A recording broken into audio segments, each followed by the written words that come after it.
പ്രിയപ്പെട്ടവരെ, welcome back to Pahalgam. നമ്മൾ ഇന്നലെ ശ്രീനഗറിലായിരുന്നു. നമ്മൾ ഇന്നലെ ബാരാമുള്ളയിൽ പോയി, ഉറിയിൽ പോയി, അതിർത്തി ഗ്രാമങ്ങൾ കണ്ടു, അവിടുത്തെ മനുഷ്യരോട് സംസാരിച്ചു. തിരികെ പഹൽഗാമിലേക്ക് എത്തിയിരിക്കുന്നു. To ground zero.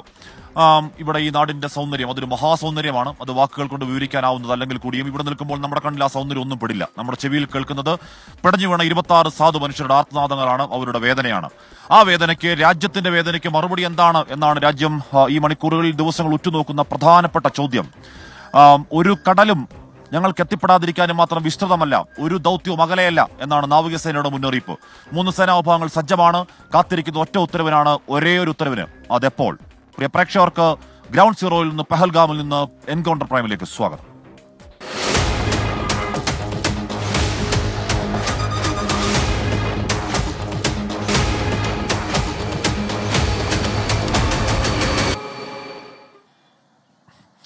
Shri major Ravi, doctor Josephani, doctor Mohanpillai, Shri Jacob Tharakan, brigadier N Balan എന്നിവർ ചർച്ചയിൽ ചേരുന്നു. ആദ്യം ഞാൻ ശ്രീ മേജർ രവിയിലേക്ക് പോകുന്നു. ശ്രീ മേജർ രവി, ഞങ്ങൾ ഈ ദിവസങ്ങളിൽ ശ്രീനഗറിൽ ക്രിസ് ക്രോസ് സഞ്ചരിക്കുകയാണ്. അതിർത്തി ഗ്രാമങ്ങളിൽ മാധ്യമങ്ങൾക്ക് എത്താൻ കഴിയുന്ന സ്ഥലങ്ങളിലൊക്കെ പോകുന്നുണ്ട്.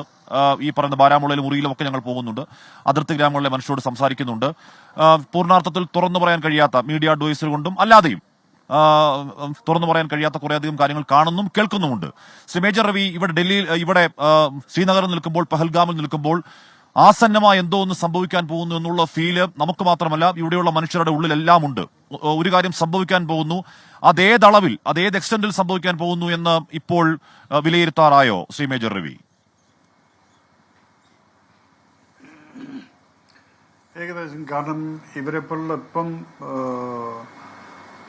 ആശയം നിൽക്കുന്ന സ്ഥലം എന്ന് പറയുന്നത് for you it will be new. കാരണം അവർ ഇതുപോലുള്ള പല സന്ദർഭങ്ങളും കണ്ടിട്ടുണ്ട്. പക്ഷെ ഇങ്ങനൊരു അവസ്ഥ അവരിതുവരെ നേരിടേണ്ടി വന്നില്ല. ഈവൻ കാർഗിൽ യുദ്ധത്തിൽ പോലും അവർക്കറിയാമായിരുന്നു ഈ ഏരിയയിൽ അത്രയധികം ഇമ്പാക്റ്റ് വരില്ല എന്നുള്ളത്. പക്ഷേ ഇന്ന് ഞാൻ പറയുന്നത്, എനിക്കവിടെ ലോക്കലായിട്ടുള്ള കുറേ ഫ്രണ്ട്സ് ഉണ്ട്. അപ്പോൾ ഒരു ഫാമിലി എന്നെ വിളിച്ചിട്ട്, ഒരു പെൺകുട്ടി അവിടെ നിന്ന് വിളിച്ചിട്ട് പറഞ്ഞു, സാർ ഞാൻ ചോദിച്ചു, നീ ഇപ്പോൾ എവിടെ നിന്നാണ് സംസാരിക്കുന്നത്? ഞങ്ങൾ ജമ്മുവിലേക്ക് ഷിഫ്റ്റ് ചെയ്തു സാർ.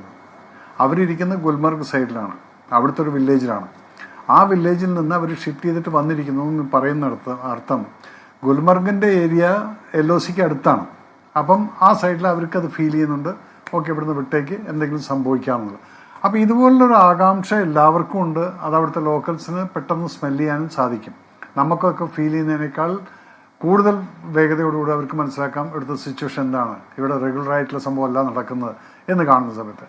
ഇന്നലത്തെ ന്യൂസും കൂടി ആയപ്പം it is almost confirm that you got to be very careful എന്നുള്ളതിൻ്റെ പേരിൽ ലോക്കൽസ് എല്ലാം, LOCയോട് ചേർന്ന് നിൽക്കുന്ന ലോക്കൽസ് എല്ലാം, ഒന്ന് പൂഞ്ച് രജോറി സെക്ടറിൽ, ആഷിമൊന്നും അങ്ങോട്ട് പോയി കാണില്ലായിരിക്കും, ആ പൂഞ്ച് രജോറി സെക്ടറിൽ നിന്ന് വളരെയധികം ആളുകൾ വില്ലേജുകളെല്ലാം എംപ്റ്റി ചെയ്തുകൊണ്ട് ബങ്കറുകൾ ഉള്ളിടത്തും, അതുപോലെ തന്നെ അവർക്ക് റിലേറ്റീവ്സ് താഴത്തുണ്ടെങ്കിൽ അവരുടെ എല്ലാം വീട്ടിലോട്ട് മാറിക്കഴിഞ്ഞിരിക്കുന്നു ഒരുവിധമെല്ലാം. അപ്പം ഇത് ഏകദേശം ഒരു പ്രിപ്പറേഷൻ, ഇഫ് ഇറ്റ് കംസ്. ഇതാണ് രാജ്യത്തിൻ്റെ ഒറ്റക്കെട്ടായിട്ടുള്ള നിപ്പെന്ന് പറയുന്നത്. നമ്മളിവിടെ പറയുമല്ലോ, നമ്മൾ ഒരുമിച്ച് നിൽക്കണം രാഷ്ട്രീയ പാർട്ടിക്കാരെല്ലാം. ഇത് ആക്ച്വലി കാണുന്നത് അവിടെയാണ്, ബോർഡർ ഏരിയാസിൽ. അവരെല്ലാം യാതൊരു വിധത്തിലുള്ള കംപ്ലയിൻസും ഇല്ലാതെ അവരുടെ വീടുകളും അവരുടെ സ്വത്തും സമ്പാദ്യങ്ങളും എല്ലാം അവിടെ വിട്ടുകൊണ്ട്, ഒരു പക്ഷേ ഒരു യുദ്ധം വന്നു കഴിഞ്ഞാൽ തിരിച്ചു പോകുമ്പോൾ ഇതൊന്നും കാണില്ലായിരിക്കും എന്നുള്ള നല്ല വിശ്വാസത്തോട് കൂടിയിട്ട് അവരവിടുന്ന് വിട്ടിട്ട് പോരുകയാണ്. അതാണ് രാജ്യത്തിൻ്റെ കൂടെ നിൽക്കുന്നതെന്ന്. നമ്മുടെ രാജ്യത്തിൻ്റെ നിസ്സഹായരായ ആളുകളെ ഇവിടെ വന്ന് നിങ്ങൾ കൊല്ലുമെങ്കിൽ ഞങ്ങളെല്ലാം പ്രതികാരമെടുക്കും, അതിന് രാജ്യം ഒറ്റക്കെട്ടാണെന്നുള്ള മെസ്സേജാണ് ആഷ്മിക്കടക്കം അവിടെ ഫീൽ ചെയ്യുന്നത്. ആഷ്മി ഇപ്പം നേരത്തെ പറഞ്ഞപ്പോൾ എനിക്ക് യെസ് ഐ അണ്ടർസ്റ്റാൻഡ് ദാറ്റ് ഇവിടുത്തെ ജനങ്ങൾക്ക് ആ ഫീലിംഗ് വന്നിരിക്കുന്നു. അവിടെ പോലും വേണമെങ്കിൽ ഇന്നിപ്പോൾ ആഷ്മി അവിടെ ഉണ്ട്, ഞാൻ അവിടുത്തെ ഒരു ലോക്കലായിട്ട് ഞാനത് ഏർപ്പാട് ചെയ്തുതരാം. You just be with him because he was in the army. അപ്പോൾ അവനറിയാം എന്തൊക്കെയാണെന്നുള്ളത്. അപ്പോൾ അവിടുത്തെ ജനങ്ങളുടെ ഈ ഒരു അറ്റ്മോസ്ഫിയർ എന്ന് പറയുന്നത് ഡെഫിനറ്റായിട്ടും ദേ ക്യാൻ സ്മെൽ ഇറ്റ്. രണ്ടാമത്, ഇന്നലെ പ്രധാനമന്ത്രി ഓൾറെഡി കംപ്ലീറ്റ് റെസ്പോൺസിബിലിറ്റി ആർമിക്ക് ഹാൻഡ് ഓവർ ചെയ്ത് കഴിഞ്ഞിരിക്കുന്നു. ഇതെപ്പോഴാണ് വരുന്നത്? ഇനി എടുക്കുന്ന തീരുമാനങ്ങൾ മുഴുവൻ ആർമിയാണെന്ന് പറയുന്ന സമയത്ത് ഏറ്റവും അധികം ഈ സിവിലിയൻസുമായിട്ട് ലിങ്ക് ഉള്ളത് ഈ ആർമിക്കാർക്കാണ്, LOCയിലും കാശ്മീർ വാലിയിലും എല്ലായിടത്തും. കാരണം ഈ ആർമിക്കാരാണ് ഏത് സമയത്തും ഇവരുടെ ട്രീറ്റ്മെൻറ്റിനും അതുപോലെ തന്നെ ഇവരുടെ റേഷൻസും ഫ്യൂവല്, മണ്ണെണ്ണ, പെട്രോൾ ഇതെല്ലാം നമ്മൾ സദ്ഭാവനയിൽ കൂടെ കൊടുത്തുകൊണ്ടിരുന്ന് ഈ കാശ്മീരീസിനെ മുഴുവൻ നമ്മൾ കൂടെ കൊണ്ടു നടക്കുന്ന ആർമിക്കാരാണ്. അപ്പോൾ അവർക്കറിയാം എന്താണ് ഇനി ചെയ്യേണ്ടതെന്നുള്ളത്. ആ ചെയ്യേണ്ടത് കൊണ്ടാണ് പ്രധാനമന്ത്രി നിങ്ങളുടെ സമയത്ത്, നിങ്ങളുടെ ഇഷ്ടത്തിന്, നിങ്ങൾ ഏത് രീതിയിൽ വേണമെങ്കിലും നിങ്ങൾക്ക് എല്ലാവിധത്തിലുള്ള അധികാരങ്ങളും തന്നു എന്ന് പറഞ്ഞു കഴിഞ്ഞാലും ആർമി വിൽ ടേക്ക് ടൈം. കാരണം ഈ 2-3 ഇത്രയും റെസ്പോൺസിബിലിറ്റി തലയിൽ വരുന്ന സമയത്ത് എത്രത്തോളം മിനിമം ഡാമേജ് വരുത്താൻ സാധിക്കും നമ്മുടെ രാജ്യത്തോട് അതിനെല്ലാം സൂക്ഷ്മതയോടുകൂടി നോക്കിക്കൊണ്ടായിരിക്കും ഇനി ആർമി എടുക്കുന്ന ഓരോ മൂവ്മെൻറ്റ്സും. നിങ്ങളെപ്പോലുള്ളവർക്ക് അവിടെ പ്രൊട്ടക്ഷൻ തരുന്നുണ്ടെങ്കിലും കുറച്ച് കഴിഞ്ഞാൽ പിന്നീട് ആ പ്രൊട്ടക്ഷനിൽ പോലും ഒരു ലിമിറ്റേഷൻ ഉണ്ടായിരിക്കും. ഇപ്പോൾ സർട്ടൺ ഏരിയാസിൽ അവർ പറയുന്ന കാര്യങ്ങൾ നിങ്ങൾ ഫോളോ ചെയ്തേ പറ്റൂ ഇങ്ങനൊരു സിറ്റുവേഷൻ വരുന്ന സമയത്ത്. അല്ലെങ്കിൽ കാർഗിൽ വാറിൽ നമ്മൾ കണ്ടതാണ്, ഒരു ജേർണലിസ്റ്റാണ് ഒരു GPS കൊണ്ടുപോയിട്ട് 4 പട്ടാളക്കാരുടെ ജീവൻ പോയത്. അപ്പോൾ അതുപോലെ റെസ്പോൺസിബിലിറ്റീസ് ഒന്നും നമ്മൾ ആരും കാണിക്കരുത്. നിങ്ങളെപ്പോലുള്ള ഓരോരുത്തർക്കും ഇതിൻ്റെ റെസ്പോൺസിബിലിറ്റീസ് ഉണ്ട്. അപ്പൊ അത് ഗവൺമെന്റ് എന്തെങ്കിലും പറയുന്നുണ്ടെങ്കിൽ അതിന് അതിൻ്റെതായിട്ടുള്ള ചെയ്യാൻ പാടില്ല സാർ. നമ്മളൊരു ഇവിടുന്ന് 40 കിലോമീറ്റർ അകലെയുള്ള ഒരു സ്ഥലത്ത് പോയി മേജർ രവി, അവിടെ നടക്കുന്നത് ഒരു സെർച്ച് ഓപ്പറേഷൻ നടക്കുന്ന സ്ഥലമാണ്. അപ്പൊ അത് എന്ത് സെർച്ച് ഓപ്പറേഷൻ ആണെന്ന് പോലും ഞാൻ പറയില്ല. എന്ന് പറഞ്ഞാൽ നമ്മളവിടെ ക്യാമറ എടുക്കരുതെന്ന് പറഞ്ഞാൽ ക്യാമറ എടുക്കില്ല. ഈ ഭാഗത്ത് മാത്രമേ പോകാൻ പറ്റൂ എന്ന് പറഞ്ഞാൽ ആ ഭാഗത്ത് മാത്രമേ പോവുള്ളൂ. പക്ഷെ അതേസമയം നമ്മളോട് പറയുന്നുണ്ട് ഇത് സെർച്ച് ഓപ്പറേഷൻ ആണ് നടക്കുന്നത്, അത് ഇന്ന സ്ഥലത്ത് ഇന്ന ആൾക്കാരെ ഞങ്ങൾ പ്രതീക്ഷിക്കുന്നു അവിടെ ഉണ്ട് എന്നുള്ളതാണ് ഞങ്ങൾ ധാരണ എന്ന കാര്യങ്ങൾ പറയുന്നത്. പക്ഷേ ക്യാമറ എടുക്കരുത് എന്ന് പറഞ്ഞാൽ നമ്മൾ രാജ്യത്തിനൊപ്പമാണ്. നമ്മുടെ ഏതെങ്കിലും തരത്തിലുള്ള നീക്കങ്ങൾക്ക് വിഘാതമായും കൂടാ, അത് ബോധ്യമുണ്ട് സാർ. പക്ഷേ മാഷ്മി ഇപ്പം നിങ്ങളവിടെ ഉള്ളത് കൊണ്ട് ഞാൻ പറയുന്നു, ഇപ്പം നിങ്ങൾക്ക് അവിടെയുള്ള ആനന്ദനാഗ്, ഇപ്പം അവിടുന്ന് കണക്റ്റഡ് ആയിട്ടുള്ള മൗണ്ടൻസും കാടുകളും എല്ലാം ഉള്ള സ്ഥലങ്ങളാണ് ആനന്ദനാഗ്, കോക്കർനാഗ്, ഇങ്ങനെയുള്ള സ്ഥലങ്ങളെല്ലാം. ഈ സ്ഥലങ്ങളിലൊക്കെ നമ്മുടെ ആളുകൾ ഇപ്പം അവർ ബാരക്കുകളിലോ അല്ലെങ്കിൽ ടെന്റുകളിലോ എല്ലാം ഇവരെല്ലാം കാട്ടിലാണ് 24 hours. കാരണം ഈ സെർച്ച് ഓപ്പറേഷൻ എന്ന് പറഞ്ഞാൽ ഏത് വഴിയിലും ഇവന്മാർ അതിനകത്തുണ്ടെങ്കിൽ പോകാൻ പറ്റാതിരിക്കട്ടെ എന്നുള്ള രീതിയിൽ നമ്മൾ ബ്ലോക്ക് ചെയ്ത് വെച്ചിരിക്കുകയാണ്. അപ്പൊ കോക്കർനാട്, ആനന്ദനാഗ് ആ സൈഡ് അടക്കം ബ്ലോക്ക് ചെയ്തിരിക്കുന്നു, അമർനാഥിലോട്ട് പോകുന്ന സൈഡ് ബ്ലോക്ക് ചെയ്തിരിക്കുന്നു.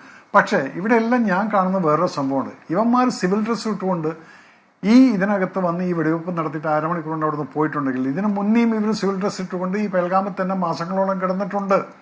അപ്പൊ അതിന് സപ്പോർട്ട് കൊടുത്തിട്ടുള്ള 2-3 അത് ലോക്കൽസ് ആയിട്ടുള്ള ആളുകൾ ഇപ്പോഴും ആ മിലിറ്റൻസി മൈൻഡിൽ അവരെ സപ്പോർട്ട് ചെയ്യുന്ന ഒരു 0.0001% ആളുകൾ ഇപ്പോഴും അവിടെ ഉണ്ട്. ഇവരാണ് ഏറ്റവും അധികം ഡേഞ്ചറസ് ആയിട്ടുള്ള. ഇതൊക്കെയാണ് നമ്മൾ മിലിറ്ററിക്കാർ ഓരോരുത്തരും അല്ലെങ്കിൽ ഇന്റലിജൻസ് ഏജൻസികൾ ഈ പാർട്ടീസിനെയാണ് ഇനി ഐഡന്റിഫൈ ചെയ്തുകൊണ്ട് നമ്മൾ അവരെ എടുത്തിട്ട് ലോക്കപ്പിലിട്ട് ഇതെല്ലാം ക്ലീൻ ചെയ്യണമെങ്കിൽ ഇറ്റ് ടേക്ക് സം ടൈം. ആ സമയത്തിന് നിങ്ങൾ ഓരോരുത്തരും ഇപ്പോൾ അവിടെ നിൽക്കുന്ന സമയത്ത് അവിടുത്തെ ലോക്കൽസ് നിങ്ങൾക്ക് സപ്പോർട്ട് തരും. But at the same time there are lot of limitations to army and security forces to protect everybody because they got a lot of work. ഈ വർക്കിന്റെ സമയത്ത് ഇപ്പൊ പൂഞ്ച് റെജോറി സെക്ടറിൽ എനിക്ക് ഇൻഫർമേഷൻ കിട്ടിയതാണ്, അവിടെ നിന്ന് എല്ലാവരെയും വെക്കേറ്റ് ചെയ്ത് ഇവരൊക്കെ ബങ്കറിൽ പോയി. ഈ ബങ്കറിൽ പോകാമെന്ന് നിങ്ങൾക്ക് പറയുമ്പോൾ വളരെ എളുപ്പമാണ്. ആഷ്മിയുടെ സമയം കിട്ടുകയാണെങ്കിൽ ഒന്ന് പോയി നോക്കൂ. ഈ ബങ്കറിനകത്ത് ദിവസങ്ങളോളം താമസിക്കാനുള്ള റേഷൻ അവിടെ കളക്ട് ചെയ്യണം, വെള്ളം കളക്ട് ചെയ്യണം, ഡീസൽ കളക്ട് ചെയ്യണം, പെട്രോൾ, മണ്ണെണ്ണ ഇതെല്ലാം കളക്ട് ചെയ്ത് വെച്ചിട്ടാണ് ഈ ബങ്കറിനകത്ത് നമ്മൾ ആൾക്കാരെ മാറ്റുന്നത്. അല്ല നിങ്ങളവിടെ ബാങ്കറിൽ പോയി താമസിച്ചോ. കാരണം ഈ യുദ്ധം ഒന്ന് വരികയാണെങ്കിൽ എത്ര ദിവസം ഇത് നീണ്ടു നിൽക്കും എന്നുള്ള ആർക്കും അറിയില്ല. അപ്പം അതിന് മിനിമം ഒരു 15 days പ്രിപ്പറേഷനെങ്കിലും കൊടുത്താലാണ് റിപ്ലനിഷ്മെന്റ് പിന്നീട് നമുക്ക് കൊണ്ടുകൊടുക്കാൻ പറ്റും. ഇതിൻ്റെയൊക്കെ പ്രിപ്പറേഷനാണ് ഇപ്പോൾ ആർമി ചെയ്തുകൊണ്ടിരിക്കുന്നത്. അങ്ങനെ ഇതെല്ലാം കഴിഞ്ഞിട്ടായിരിക്കും പിന്നീട് ഒരു ഗോ എന്നുള്ളത് വരുന്നത്. ആ ഗോ വരുന്നത് ഏത് അറ്റം വരെ. ഇപ്പം ഇന്ന് അവിടെ നമുക്കൊരു ത്രെട്ട് തന്നിരിക്കുകയാണ്. ഞങ്ങളിവിടെ already we have place the guns next to Islamabad and next to LOC and borders and we will be firing the first gun shot to Amritsar golden temple. ഇതിൻ്റെ അർത്ഥം എന്താണ്? എവിടെയും ഇവന്മാർ വർഗീയത ഉണ്ടാക്കാൻ വേണ്ടിയിട്ട് അമൃത്സർ ഗോൾഡൻ ടെമ്പിൾ എന്ന് പറഞ്ഞു കഴിഞ്ഞാൽ സർദാർമാരുടെ അവരുടെ ഏറ്റവും വലിയ പരമോന്നതമായിട്ടുള്ള ഒരു ആരാധനാലയമാണ് ഈ ഗോൾഡൻ ടെമ്പിൾ എന്ന് പറയുന്നത്. അപ്പം ആ ഗോൾഡൻ ടെമ്പിളിനെ ഞങ്ങൾ അറ്റാക്ക് ചെയ്യുമെന്ന് പറഞ്ഞു കഴിഞ്ഞാൽ അവരുടെ സൈഡിൽ നിന്ന് അത് ഖാലിസ്ഥാൻ ഫോഴ്സ് ഓൾറെഡി നമുക്ക് ആന്റി ഇന്ത്യ ആയിട്ട് വർക്ക് ചെയ്തുകൊണ്ടിരിക്കുകയാണ്. അപ്പം അവരെ പോലും പ്രൊവോക്ക് ചെയ്തുകൊണ്ടുള്ള സംഭാഷണങ്ങളാണ് ഇവർ നടത്തുന്നത്. ഇവർ ചെയ്യുന്ന മുഴുവൻ ആഷ്മി ബിഹൈൻഡ് നേരെ നിന്ന് ഫൈറ്റ് ചെയ്യാൻ കഴിവില്ലാത്ത നട്ടലില്ലാത്ത ഒരു വർഗമാണ് ഈ പാകിസ്ഥാൻ എന്ന് പറയുന്നത്. ഇത് നമ്മൾ ഇത്രയും കാലം കണ്ടുകൊണ്ടിരിക്കുകയാണ്. അല്ലെങ്കിൽ ഇവരെന്താണ് ഈ ഗോൾഡൻ ടെമ്പിൾ നമ്മൾ തകർക്കും എന്ന് പറയുന്നത്?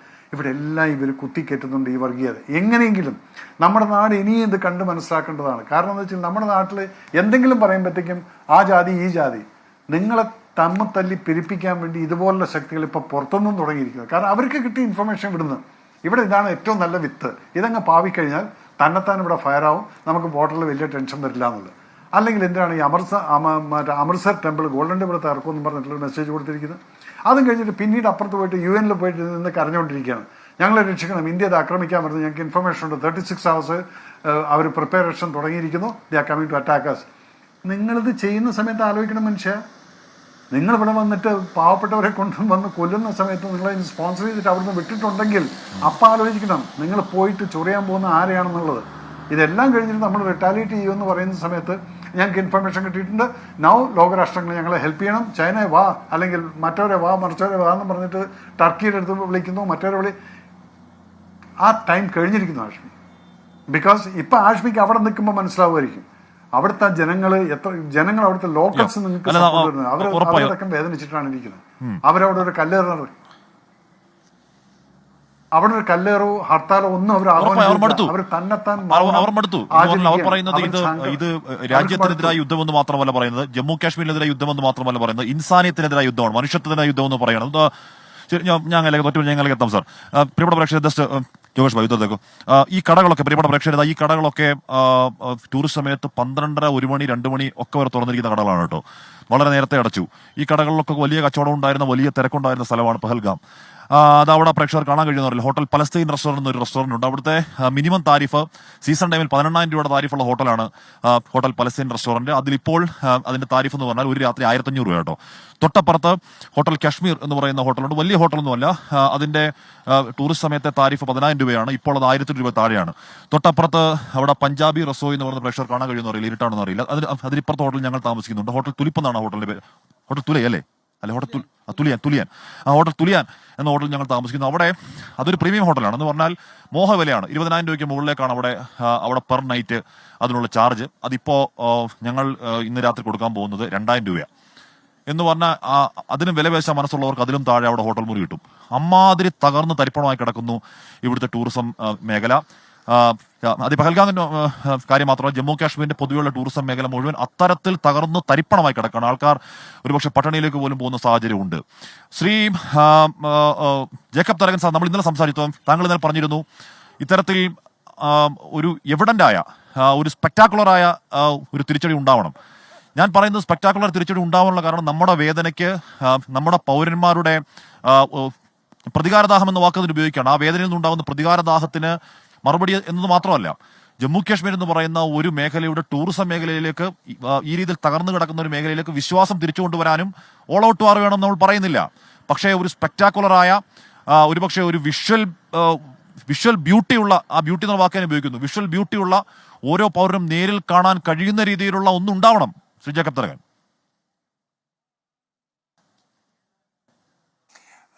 Hashmi, good evening. ഞാൻ ഇന്നലെ പറഞ്ഞത് നിർത്തിയത് തൊട്ട് ഒന്നുകൂടെ മുമ്പോട്ട് വന്നോട്ടെ.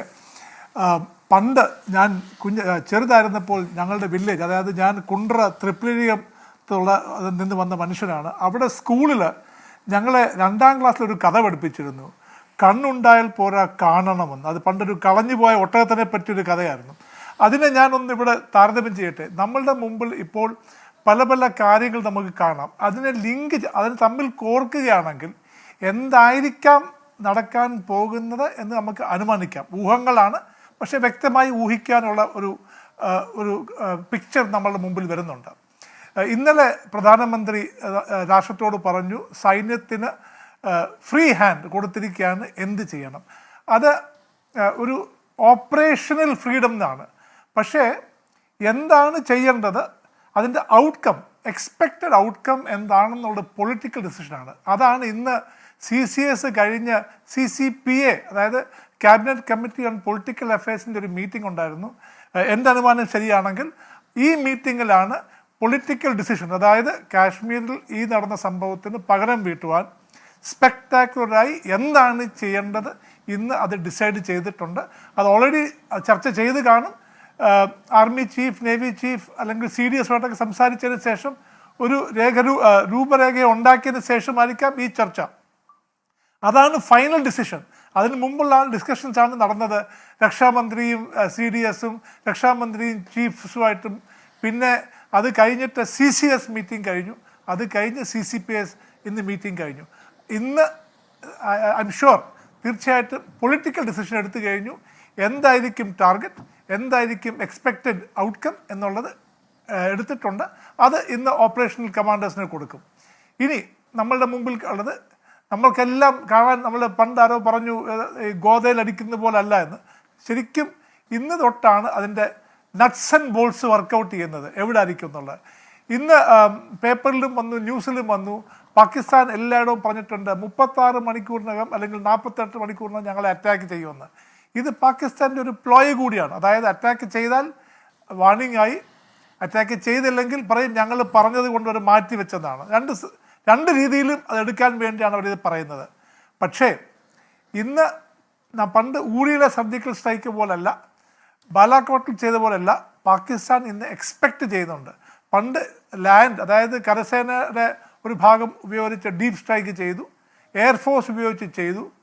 ഇപ്പോൾ അത് രണ്ടും അവർ എക്സ്പെക്റ്റ് ചെയ്യുന്നുണ്ട്. അവരതിൻ്റെ വെപ്പൺസ് എല്ലാം ഡിപ്ലോയ് ചെയ്തു, ആൻറ്റി എയർക്രാഫ്റ്റ് സിസ്റ്റംസ് ഡിപ്ലോയ് ചെയ്തു, കരയിൽ അവർ മെക്കനൈസ്ഡും ആർട്ടിലറി ഒക്കെ ഡിപ്ലോയ് ആയിട്ടുണ്ട്.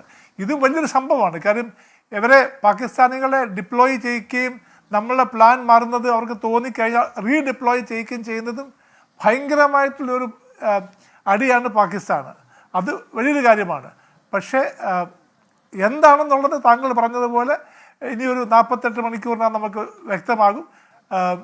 അതിനകത്ത് ഡിസെപ്ഷൻ കാണും, എവിടെങ്കിലും ഒന്ന് കാണിക്കും, വേറെ എവിടെയെങ്കിലും പോയി അടിക്കും, അത് നടക്കും.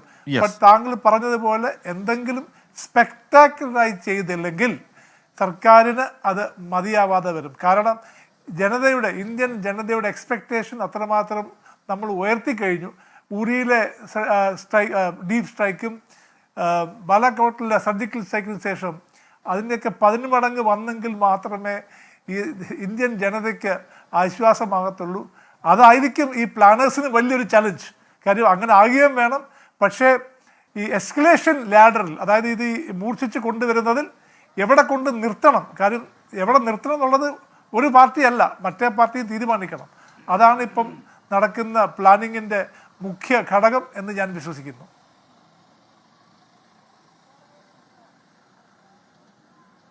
Yes, okay sir. എന്തായാലും നമ്മൾ ഇതിന് ഈ വഴിയാണ് അകത്തേക്ക് കയറി പോകുന്നത്, ഈ പറയുന്ന ബൈസറൺ വാലി.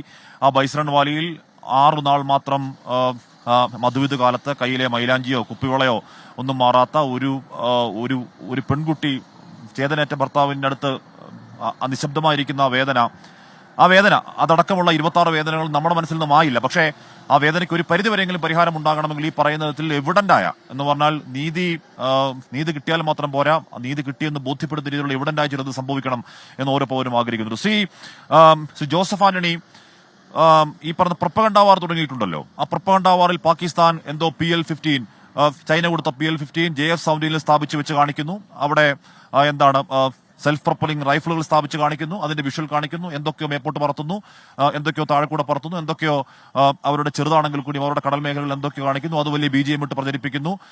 അടിച്ചാൽ തിരിച്ചടിക്കും, ഇന്ത്യയുടെ തോൽവി മസ്റ്റാണ് എന്നൊക്കെയുള്ള പ്രൊപ്പഗണ്ട വാർ പറയുന്നു. ഞങ്ങൾ ഇതുവഴി സിന്ധിൽ കൂടി ഇന്ത്യക്കാരുടെ ചോരയൊഴുക്കും എന്നൊക്കെ പറയുന്നു. സാറേ, അവർക്ക് ധൈര്യം ഉണ്ടെങ്കിൽ പേടിക്കാതിരുന്നൂടെ? ഇന്നലെ രാത്രി പാതിരാത്രിക്കാണ് അത്താവുള്ള തരാർ എന്ന് പറയുന്നവർ വിദേശകാര്യമന്ത്രി വന്നിരുന്ന് കരയുക എന്ന് പറഞ്ഞു കഴിഞ്ഞാൽ അടിക്കാൻ വരുന്ന 36 മിനിറ്റുകൾ അടിക്കാൻ വരുന്നു. അതിന് തൊട്ട് കഴിയുമ്പോൾ ഖ്വാജ ആസിഫ് പറയുന്നു 2 മുതൽ 3 നാൾ.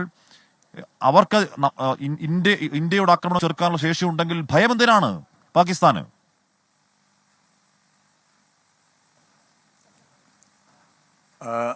തീർച്ചയായിട്ടും ആ രാജ്യം ഭയപ്പെടേണ്ട ഒരു പ്രവർത്തനം തന്നെയാണ് അവർ തന്നെ വരുത്തി വച്ചിരിക്കുന്നത്. നമുക്കറിയാം, എപ്പോഴൊക്കെ പാകിസ്ഥാനിൽ ആഭ്യന്തരമായ ദൗർബല്യങ്ങൾ, ആഭ്യന്തരമായ സംഘർഷങ്ങൾ, ആഭ്യന്തരമായ പരാജയങ്ങൾ ഉണ്ടാകുന്നുണ്ടോ അപ്പോഴൊക്കെ ജനങ്ങളുടെ ശ്രദ്ധ തിരിച്ചുവിട്ടുകൊണ്ട് അവിടെ ഭരണത്തെ പ്രധാനമായും നിയന്ത്രിക്കുന്ന പട്ടാളം ആണ് ഞങ്ങളെല്ലാം കാര്യങ്ങളും സുഗമമായി നടത്തുന്നത് എന്ന് വരുത്തി തീർക്കാനും പട്ടാളത്തിൻ്റെ പിന്നിലേക്ക് ജനങ്ങളെ അണിനിരത്താനും വേണ്ടി അസിം മുനീർ നടത്തിയ ഒരു അഭ്യാസമാണ്. അതിനെ നമ്മൾക്ക് കുറച്ചുകൂടെ പറഞ്ഞാൽ ആത്മഹത്യാപരമായ നടപടിയാണ് നടന്നിരിക്കുന്നത്. ഇപ്പം നമ്മൾ പാകിസ്ഥാനിലെ പട്ടാളത്തെക്കുറിച്ച് പറയുന്നത്, നമുക്കറിയാം എല്ലാ രാജ്യത്തെയും സൈനികർ അല്ലെങ്കിൽ പട്ടാള വിഭാഗം എന്ന് പറയുന്ന രാജ്യത്തിൻ്റെ സുരക്ഷയുടെ നട്ടെല്ലാണ്. എന്നാൽ പാകിസ്ഥാനിലെ മിലിറ്ററിയെ സാധാരണഗതിയിൽ ആളുകൾ വിശേഷിപ്പിക്കുന്നത് യൂണിഫോംഡ് പാരസൈറ്റ്സ് എന്നാണ്. അതായത് യൂണിഫോം ഇട്ട ഇത്തിക്കണ്ണികൾ, യൂണിഫോം ഇട്ട മറ്റുള്ളവരെ ആശ്രയിച്ച് ജീവിക്കുന്ന വിഭാഗങ്ങൾ എന്നാണ്. അപ്പോൾ അങ്ങനെയുള്ള ഒരു വിഭാഗമാണത്. നമ്മൾ സാധാരണഗതിയിൽ ഒരു രാജ്യത്തിൻ്റെ സുരക്ഷ ഉറപ്പാക്കുന്നതിന് വേണ്ടിയിട്ട് നിയോഗിക്കപ്പെട്ടിരിക്കുന്നവരല്ല. ആ രാജ്യത്തെ എങ്ങനെ കൊള്ളയടിക്കാം, ആ രാജ്യത്തിൻ്റെ രക്തം എങ്ങനെ ഊറ്റിക്കുടിക്കാം എന്ന് ചിന്തിക്കുന്നൊരു വിഭാഗമായിട്ട് ആ പട്ടാളം മാറി. ആ പട്ടാളത്തിൻ്റെ കയ്യിലിരിപ്പിൻ്റെ ഫലമാണ്. നമുക്കറിയാം, അവിടെ പാകിസ്ഥാനിൽ ഫൗജി ഫൗണ്ടേഷൻ എന്ന് പറയുന്ന ഒരു സ്ഥാപനമുണ്ടല്ലോ. ആ സ്ഥാപനം ഫൗജി ഫൗണ്ടേഷൻ സ്ഥാപിക്കുകയും നടത്തുകയും അതിനെ മുന്നോട്ട് കൊണ്ടുപോവുകയും ചെയ്യുന്നത് അവിടുത്തെ സേനയും മുൻപ് വിരമിച്ച സേനാംഗങ്ങളുമാണ്.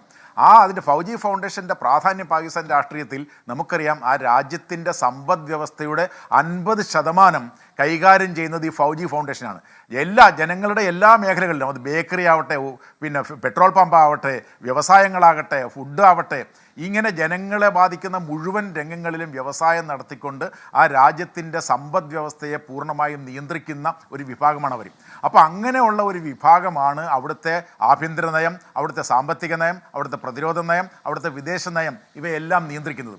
അങ്ങനെയുള്ള ഒരു ഭരണകൂടം, വളരെ ദുർബലമായ ഒരു രാഷ്ട്രീയ ഭരണകൂടം നിൽക്കുമ്പോൾ അതിനെ ഹൈജാക്ക് ചെയ്തുകൊണ്ട് ഏറ്റവും അവസാനം നടന്ന ജാഫർ എക്സ്പ്രസിൻ്റെ തട്ടിക്കൊണ്ടുപോകല്, കൊലപാതകം, അവിടെ നടക്കുന്ന TTP തെഹ്രീക്കെ താലിബാൻ പാകിസ്ഥാൻ നടത്തുന്ന ആക്രമണങ്ങൾ, പിന്നെ ബലൂചിസ്ഥാനിൽ നടക്കുന്ന ആക്രമണങ്ങൾ, ഇങ്ങനെയുള്ളവയെല്ലാം കൊണ്ട് ആകെ വിഷമിച്ച് നിൽക്കുന്ന, സാമ്പത്തികമായി IMF-ൽ നിന്ന് 24ാമത്തെ തവണയാണ് ലോൺ എടുക്കുന്നത് ആ രാജ്യം. അപ്പോൾ ഇങ്ങനെയുള്ള, അതായത് മറ്റുള്ള രാജ്യങ്ങളിൽ നിന്നും കിട്ടുന്ന സമ്പത്ത് കൊണ്ട് മാത്രം നിൽക്കുന്ന രാജ്യം, ഒരു ഡിപ്പെൻഡൻറ്റ് കൺട്രിയാണത്. അതായത് ഈ സ്വന്തമായിട്ട് വ്യവസായം നടത്തുകയോ കൃഷി നടത്തുകയോ മറ്റുള്ള കാര്യങ്ങളിൽ ആ രാജ്യത്തിൻ്റെ സമ്പദ് വ്യവസ്ഥ മെച്ചപ്പെടുത്താൻ ശ്രമിക്കുകയല്ല. ആ രാജ്യം ഉണ്ടായ കാലം മുതൽ അമേരിക്കയുടെ കയ്യിൽ നിന്നും ബ്രിട്ടൻ്റെ കയ്യിൽ നിന്നും ഒക്കെ കിട്ടുന്ന സമ്പത്ത് കൊണ്ട് മാത്രം നിലനിന്ന ഒരു ഭരണകൂടമാണത്. അങ്ങനെ ആ ഭരണകൂടം, ആ ഒരു നയം, നമ്മൾ അവിടുത്തെ പ്രതിരോധ മന്ത്രി പറഞ്ഞല്ലോ, കഴിഞ്ഞ 3 ദശാബ്ദങ്ങളായിട്ട് ഞങ്ങൾ അമേരിക്കയ്ക്ക് വേണ്ടിയുള്ള വൃത്തികെട്ട പണി ചെയ്ത ആൾക്കാരാണ്. അമേരിക്കയ്ക്ക് വേണ്ടി അവർ 3 ദശാബ്ദമായിട്ടല്ല, സ്വാതന്ത്ര്യം കിട്ടിയ കാലം മുതൽ ആ രാജ്യത്തിന് ഈ മറ്റുള്ള രാജ്യങ്ങളെ ആശ്രയിച്ച് അവരുടെ പണം കൊണ്ട് മാത്രം നിലനിന്ന രാജ്യമാണ്. ആ രാജ്യത്തിന് ഇപ്പോൾ അമേരിക്ക പൈസ കൊടുക്കുന്നില്ല, സൗദി അറേബ്യ പൈസ കൊടുക്കുന്നില്ല. അങ്ങനെ വ്യവസായങ്ങൾ തകർന്നു. IMF-ൽ നിന്ന് ലോൺ കിട്ടിയാൽ മാത്രം മുമ്പോട്ട് പോകാൻ കഴിയുന്നു. അങ്ങനെയുള്ള സന്ദർഭത്തിൽ പ്രത്യേകിച്ച് നമ്മൾ ശ്രദ്ധിക്കേണ്ട കാര്യം, FATF financial action task force എന്ന് പറയുന്നത് ഗ്രേ ലിസ്റ്റ് പെടുത്തിയിരുന്നതാണ് ഈ തീവ്രവാദ നടപടികൾ മൂലം. ആ തീവ്രവാദ നടപടിയിൽ നിന്നും ഒരു കഷ്ടിച്ചൊന്ന് രക്ഷപ്പെട്ടപ്പോഴാണ് വീണ്ടും അവർ ഭീകരവാദ പ്രവർത്തനമായിട്ട് മുന്നോട്ട് പോകുന്നത്. അതുകൊണ്ട് നമുക്ക് ചെയ്യാവുന്നത്, നമ്മൾ സൈനികമായി തീർച്ചയായിട്ടും മറുപടി കൊടുക്കണം എന്ന് പറഞ്ഞാൽ അതിനുള്ള മറുപടി, അതിനുള്ള വില അവർ കിട്ടിയ മതിയാവുള്ളൂ എന്ന് പറഞ്ഞാൽ, താങ്കൾ പറഞ്ഞ തുടർച്ചയാണെന്ന് പറഞ്ഞോട്ടെ. എന്ന് പറഞ്ഞാൽ UN-ൽ ഒരു രാജ്യത്തെ തെമ്മാടി രാഷ്ട്രം എന്ന് വിളിക്കുകയാണ്, റോക്ക് സ്റ്റേറ്റ് എന്ന് വിളിക്കുകയാണ്, തെമ്മാടി രാഷ്ട്രം, ഗുണ്ടാ രാഷ്ട്രം എന്നൊക്കെ ഒരു രാജ്യം വിളിക്കുമ്പോഴേക്കും അങ്ങനെ പറയല്ലേ എന്ന് ആരെങ്കിലും തിരുത്താൻ ഒരു രാജ്യമെങ്കിലും പിന്തുണ ഉണ്ടാവുന്നുണ്ട്. അപ്പോൾ എത്രത്തോളം വെറുക്കപ്പെട്ടവരാണ് അവർ ലോക സമൂഹത്തിൽ നിന്ന് വ്യക്തവുമാണ്. ഞാൻ അങ്ങനെയൊക്കെ എത്താം. ശ്രീ മോഹനപിള്ള, ഇവിടെ നമുക്കൊരു പരമ്പരാഗത യുദ്ധത്തിന് ഇക്കാലത്ത് പരിമിതിയുണ്ട്. അതിന് കാരണം എന്താണ്? ഇപ്പൊ ഇന്ത്യയും പാകിസ്ഥാനും തമ്മിൽ ഏതൊരു മേഖലയിലും യാതൊരുവിധ, ഇനി യുദ്ധ ബജറ്റ് നോക്കട്ടെ, അല്ലാത്ത ബജറ്റ് നോക്കട്ടെ, ഒരു സാമ്യമില്ലാത്ത രാജ്യമാണ്. ആനയും എലിയും പോലെയുള്ള 2 സംവിധാനങ്ങളാണ്. പക്ഷേ എന്ന് പറയുമ്പോൾ പോലും അവരുടെ കയ്യിൽ ന്യൂക്ലിയർ വാർഹെഡ് ഉണ്ട്. ആ ന്യൂക്ലിയർ വാർഹെഡ് പാകിസ്ഥാൻ പറയുന്നവർ ഇന്ത്യയിലേക്ക് തിരിച്ചു വെച്ചിരിക്കാകാം. ബോധമില്ലാത്തവന്മാരാണ്, വേണം എടുത്ത് പൊട്ടിക്കാം. അതിന്റെ സഫർ ചെയ്യേണ്ട ഒരു നമ്മളാണ്. അതുകൊണ്ടൊരു പരമ്പരാഗത യുദ്ധത്തിനപ്പുറം ടാർഗറ്റഡ് അസാസിനേഷൻ എന്ന് പറഞ്ഞാൽ ഹൈ ലെവൽ, അവിടുത്തെ സൈന്യത്തിന് അങ്ങേയറ്റം നോവുന്ന, ഒരുപക്ഷെ മേജർ ജനറൽ ആസിഫ് മുനീറിന് അടുത്തേക്ക് ഒരു അജ്ഞാതൻ പോലും എത്തിയേക്കാവുന്ന തരത്തിലുള്ള ടാർഗറ്റഡ് ഓപ്പറേഷൻ ആകുമോ ഇക്കാലത്തെ പ്രിഫറബിൾ? ഏത് രീതിയാണ് താങ്കൾക്ക് ഇന്നത്തെ 4 പ്രധാനപ്പെട്ട യോഗങ്ങൾ കാണുമ്പോൾ മനസ്സിലാവുന്നു ശ്രീ മോഹനപിള്ള? ശ്രീ ഹാഷ്മി, ഇപ്പം എനിക്ക് മുമ്പ് സംസാരിച്ച നമ്മുടെ എക്സ്റ്റേണൽ അഫെയർ എക്സ്പേർട്ട് പറഞ്ഞു പാകിസ്ഥാനിൽ ഒന്നുമില്ല, ബിസിനസ് ഇല്ല, യാതൊന്നുമില്ല. I won't agree that. ലോകത്തിലെ ഏറ്റവും വലിയ ഫാക്ടറി ഉള്ളത് പാകിസ്ഥാനിലാണ്. ആരുടെ ഫാക്ടറി? ഏറ്റവും കൂടുതൽ എക്സ്പോർട്ട് ചെയ്യുന്നത് പാകിസ്ഥാനിലാണ്. ജിഹാദികളെ, ടെററിസ്റ്റുകളെ. അതുകൊണ്ടാണ് ഈ ടെററിസ്ഥാൻ എന്ന് തന്നെ പേരിടുന്നതും പേര് വിളിക്കുന്നതും. അത് ലോകത്തിൽ ഏറ്റവും കൂടുതൽ എക്സ്പോർട്ട് ചെയ്യുന്നത് അവരാണ്. അപ്പം അവിടെ ആ ഒരു പോയിന്റ് വെച്ചിട്ട് വേണം നമ്മൾ ബാക്കിയുള്ളത് കാണാൻ. വേറൊന്നുമില്ല. രണ്ടാമത്, അവർ അമേരിക്കയെ 30 വർഷത്തോളം തീറ്റിപ്പോറ്റി, അല്ലെങ്കിൽ ടെററിസ്റ്റ് അമേരിക്ക ഞങ്ങളെ പറഞ്ഞിട്ടാണ് ഇത് വളർത്തിയതെന്ന് പറയുന്ന വേറൊരു ആംഗിളിലാണത്. കാരണം അവരുടെ വേറൊരു ഫ്രണ്ടിൽ ഇവർ താലിബാൻ വർക്കൗട്ട് ചെയ്യുന്നു. ഈ താലിബാനെ കൊണ്ട് ക്രിയേഷൻ കൊണ്ടാണ് അവരിപ്പം താലിബാൻ്റെ അടുക്കൽ നിന്നും അറ്റാക്ക് ഫേസ് ചെയ്യുന്ന ഒരു സൈഡിൽ. അതുകൊണ്ടാണ് അവർ അമേരിക്കയെ ബ്ലെയിം ചെയ്യുന്നത്. പിന്നെ ഇപ്പം പോയിന്റിലോട്ട് വരാം. അതായത് ടാർഗറ്റ് ഐഡൻറ്റിഫൈ ചെയ്യുക എന്നുള്ളത്. അപ്പം ടാർഗറ്റ് ഐഡൻറ്റിഫൈ ചെയ്തുള്ള കൺവെൻഷണൽ വാർ എന്ന് പറഞ്ഞു കഴിഞ്ഞാൽ ഓഫ് കോഴ്സ് നമ്മൾ അതിനുള്ള തയ്യാറെടുപ്പുകളുണ്ട്. പ്രത്യേകിച്ചും ടെററിസ്ഥാനും ഇന്ത്യയുമായിട്ടുള്ള ഒരു ലാൻഡ് സിമിലാരിറ്റി വെക്കുമ്പോൾ തീർച്ചയായിട്ടും ഇപ്പോഴും എക്സ്പേർട്സിൻ്റെ ഒപ്പീനിയൻ എന്ന് പറയുന്നത് ടാങ്ക് വാർഫെയറിന് സ്കോപ്പ് ഇപ്പോഴും ഉണ്ട്, പ്ലെയിൻ ലാൻഡിലല്ല, തീർച്ചയായിട്ടുമുണ്ട്. അപ്പം ആ നമ്മുടെ മാതൃരാജ്യവും അതുപോലെ തന്നെ ടെററിസ്ഥാനുമായിട്ട് നോക്കുമ്പോൾ I think general Tharakan sir will agree with me, particularly Gujarat or Kutch region or even Punjab region, the tank warfare is still now effective, B it conventional or even otherwise also. ഒന്ന്. രണ്ടാമത്, ഈ ആദ്യത്തെ ദിവസം മുതൽ തന്നെ എല്ലാവരും പറയുന്നു നമ്മൾ ചെയ്യാൻ പോകുന്നത് അവർക്കറിയാം, ഒരു കാരണവശാലും ബാലാക്കോട്ടോ അല്ലെങ്കിൽ സർജിക്കൽ സ്ട്രൈക്ക് മാതിരിയുള്ള ഇതോ അല്ല. കാര്യം വെച്ച് കഴിഞ്ഞാൽ അവർക്കറിയാം, അവരതിന് മുമ്പ് തന്നെ ഹോംവർക്ക് ചെയ്ത്, നമ്മളത് ചർച്ച ചെയ്താണ്, ഹോംവർക്ക് ചെയ്ത് ഇപ്പം നമ്മളൊരു ടെററിസ്റ്റ് ക്യാമ്പ് റെയ്ഡ് ചെയ്യുവാണെന്നുണ്ടെങ്കിൽ അവിടെ ഒരു ടെററിസ്റ്റും കാണില്ല ഇപ്പോൾ. അതുപോലെ തന്നെ നിയർ ബൈ പ്ലേസിൽ നത്തിങ് വിൽ ബി ദെയർ. ഫോർവേഡിൽ കുറേ ടെററിസ്റ്റുകൾ മാത്രം, അതായത് റെഗുലർ ആർമിയോടൊപ്പം ഒരു റെഗുലർ ആർമി ഉണ്ട്, 8 ടെററിസ്റ്റ് ആയിരിക്കും അവരുടെ കൂടെ ഉള്ളത്. അവരുടെ കാഷ്വാലിറ്റിയിൽ ടെററിസ്റ്റുകളായിരിക്കും കൂടുതൽ.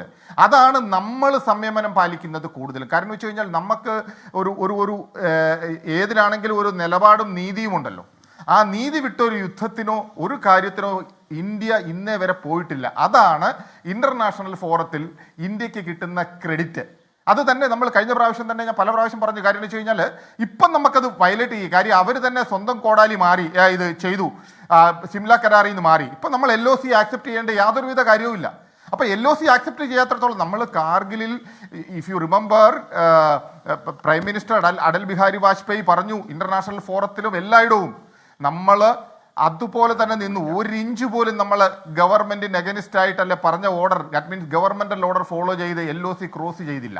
LOC ക്രോസ് ചെയ്യാതാണ് നമ്മൾ കാർഗിൽ വിജയം കൈവരിച്ചത്. അതുകൊണ്ട് അതിൻ്റെതായിട്ടുള്ള ഭവിഷ്യത്തുകൾ, കാഷ്വാലിറ്റി റേറ്റ് കൂടുതലായിട്ടുണ്ടായിട്ടുണ്ട്. നേരെ മറിച്ച് I think major Ravi will also agree with me, because നമ്മൾ കാർഗിലിൽ LOC ക്രോസ് ചെയ്യുന്ന ഒരവസ്ഥയായിരുന്നുവെങ്കിൽ എത്ര ദിവസം എടുക്കുമായിരുന്നു കാർഗിൽ തീർക്കാൻ? വളരെ ചുരുങ്ങിയ സമയം. ഇത് അവർ അഡ്വാൻറ്റേജ് പൊസിഷനിൽ ഹൈറ്റിൽ ഇരുന്നുകൊണ്ട് നമുക്കിട്ട് അറ്റാക്ക് ചെയ്യുകയും കൂടെ ചെയ്തപ്പോൾ നമുക്ക് ഡിഫിക്കൽട്ട് ടെറൈനിലൂടെ അവർക്കറിയാം ഒരാക്സിസിൽ മാത്രമേ നമ്മൾ മൂവ് ചെയ്യുന്നുള്ളത് അറിയാൻ പറ്റുമോ. നമ്മുടെ ഒരു ഡിസഡ്വാൻറ്റേജാണ്. പക്ഷേ ലോകത്തിൻ്റെ മുന്നിൽ നമ്മൾ കാണിക്കണം, യുദ്ധ മുറകളിൽ ഒരിക്കലും നമ്മൾ നിയമം ലംഘിച്ച് മുന്നോട്ട് പോയിട്ടില്ല എന്നുള്ളത്. പിന്നെ ഇപ്പോൾ എല്ലാവരും ചോദിക്കുന്ന കാര്യം ഈ നരഹത്യക്കുള്ള പ്രതികാരം ഓൾറെഡി ഡിസ്കസ് ചെയ്തിരിക്കുകയാണ്. അതിനുള്ള, അതായത് അവരാരും പ്രതീക്ഷിക്കാത്ത ടാർഗറ്റ്. ആ ടാർഗറ്റ് എന്ന് പറഞ്ഞു കഴിഞ്ഞാൽ ഞാൻ പറഞ്ഞു തരാം, അസാസിനേഷൻ ആകാം, important personality, assassination of important personality, which you can read it out. Why people are hiding, what is the reason out of it? He himself know that his life is in threat. May be that. അത് Indian army ചെയ്യണം എന്നില്ല, ടെററിസ്ഥാനിലുള്ള ആൾക്കാരെ കൊണ്ട് ചെയ്യിപ്പിക്കും. അതാണ് diplomatic victory എന്ന് പറയുന്നത്. അങ്ങനെയാവാൻ കാര്യം. ഒന്ന് ഇല്ല എങ്കിൽ അവർ മേജർ ജനറൽ ആസിഫ് മുനീറിന്റെ അടുത്തേക്ക് ഒരു അജ്ഞാതനെ എത്താലോ, ആ പോസിബിലിറ്റി ഞാൻ പറയുകയായിരുന്നു. സാർ, എന്തായാലും ഈ ഹാഷിം മൂസയെ പറ്റി വിവരങ്ങൾ പുറത്തു വരുന്നു. ഹാഷിം മൂസ ചെറിയ ആളല്ല. ഹാഷിം മൂസ പാകിസ്ഥാന്റെ അവരുടെ പാരാ കമാൻഡോ ആയിരുന്നു. അവിടുന്ന് പരിശീലനം കിട്ടിയ ആളാണ്. അതിനുശേഷം അവർ ലഷ്കറിലേക്ക് പറഞ്ഞു വിട്ടതാണ്. അതിനുശേഷം അവർ TRF-ലേക്ക് പറഞ്ഞു വിട്ടതാണ്. അതുകൊണ്ടാണ് ഹാഷിം മൂസക്ക് ഈ പറയുന്ന അവിടെ കിട്ടിയ പല പരിശീലനം കൊണ്ടാണ് ഈ നിബിഡവനത്തിൽ ഇപ്പോഴും ഒളിച്ചിരിക്കാൻ കഴിയുന്നത്. ഒരു ഹാഷിം മൂസ അല്ല, പല ഹാഷിം മൂസമാർ അവരുടെ കയ്യിലുണ്ട്. അവരെ പരിശീലിക്കുന്ന സൈന്യമാണ്. അതുകൊണ്ട് ഹാഷിം മൂസമാരെ ഇല്ലാതാക്കുന്നതിനൊപ്പം സൈന്യത്തിന് കൂടി നോവുന്ന ഒരു പ്രതികരണം ഉണ്ടാകുമോ എന്നതാണ് ആകാംക്ഷ. പഹൽഗാമിൽ ഈ കുതിരകൾ, ഇത് ഒരു കുതിരയാണ്. ഇത് നമ്മുടെ നാട്ടിൽ പശുക്കളെ പോലെ അത്രത്തോളം യൂഷ്വലായി കാണപ്പെടുന്നത്. അതായത് പക്ഷേ ഇത് കുതിര അല്ല കേട്ടോ. ഇത് കുതിരയിലും കഴുതയിലും ഉണ്ടാകുന്ന കോർക്കഴുത എന്ന് പറയുന്ന ഒന്നാണ്. പാവജീവിയാണ്. ഏതെങ്കിലും ഒരു രാജ്യമായിട്ട് അതിനെ കമ്പയർ ചെയ്യുന്നത് മോശമാണ്. പോട്ടെ. ബ്രിഗേഡിയർ ബാലൻ, ഇന്നിപ്പോ നമ്മൾ പാകിസ്ഥാൻ അവരുടെ റഡാർ സംവിധാനങ്ങൾ അതിർത്തിയിലേക്ക് എത്തിച്ചിരിക്കുന്നു എന്ന് പറയുന്നുണ്ട്. ബലൂചിസ്ഥാൻ മേഖലയിലുള്ള 2 കമ്പനി സേനയെ അവർ അതിർത്തിയിലേക്ക് അയച്ചു എന്ന് പറയുന്നുണ്ട്. സിയാൽകോട്ട് മേഖലയിൽ ഇന്ത്യൻ സംവിധാനങ്ങളെ ഡിഫർ ചെയ്യാൻ കഴിയുന്ന രീതിയിലുള്ള ഇലക്ട്രോണിക് സംവിധാനങ്ങൾ കൊണ്ടുവന്നിട്ടുണ്ടെന്ന് പറയുന്നുണ്ട്. അവരെന്തൊക്കെയോ വലിയ ഒരുക്കങ്ങൾ നടത്തുന്നുണ്ട്. അവർ പ്രിപ്പയർഡ് ആണ് അതുകൊണ്ട് എന്ന് പറയാറായോ ശ്രീ ബ്രിഗേഡിയർ ബാലൻ?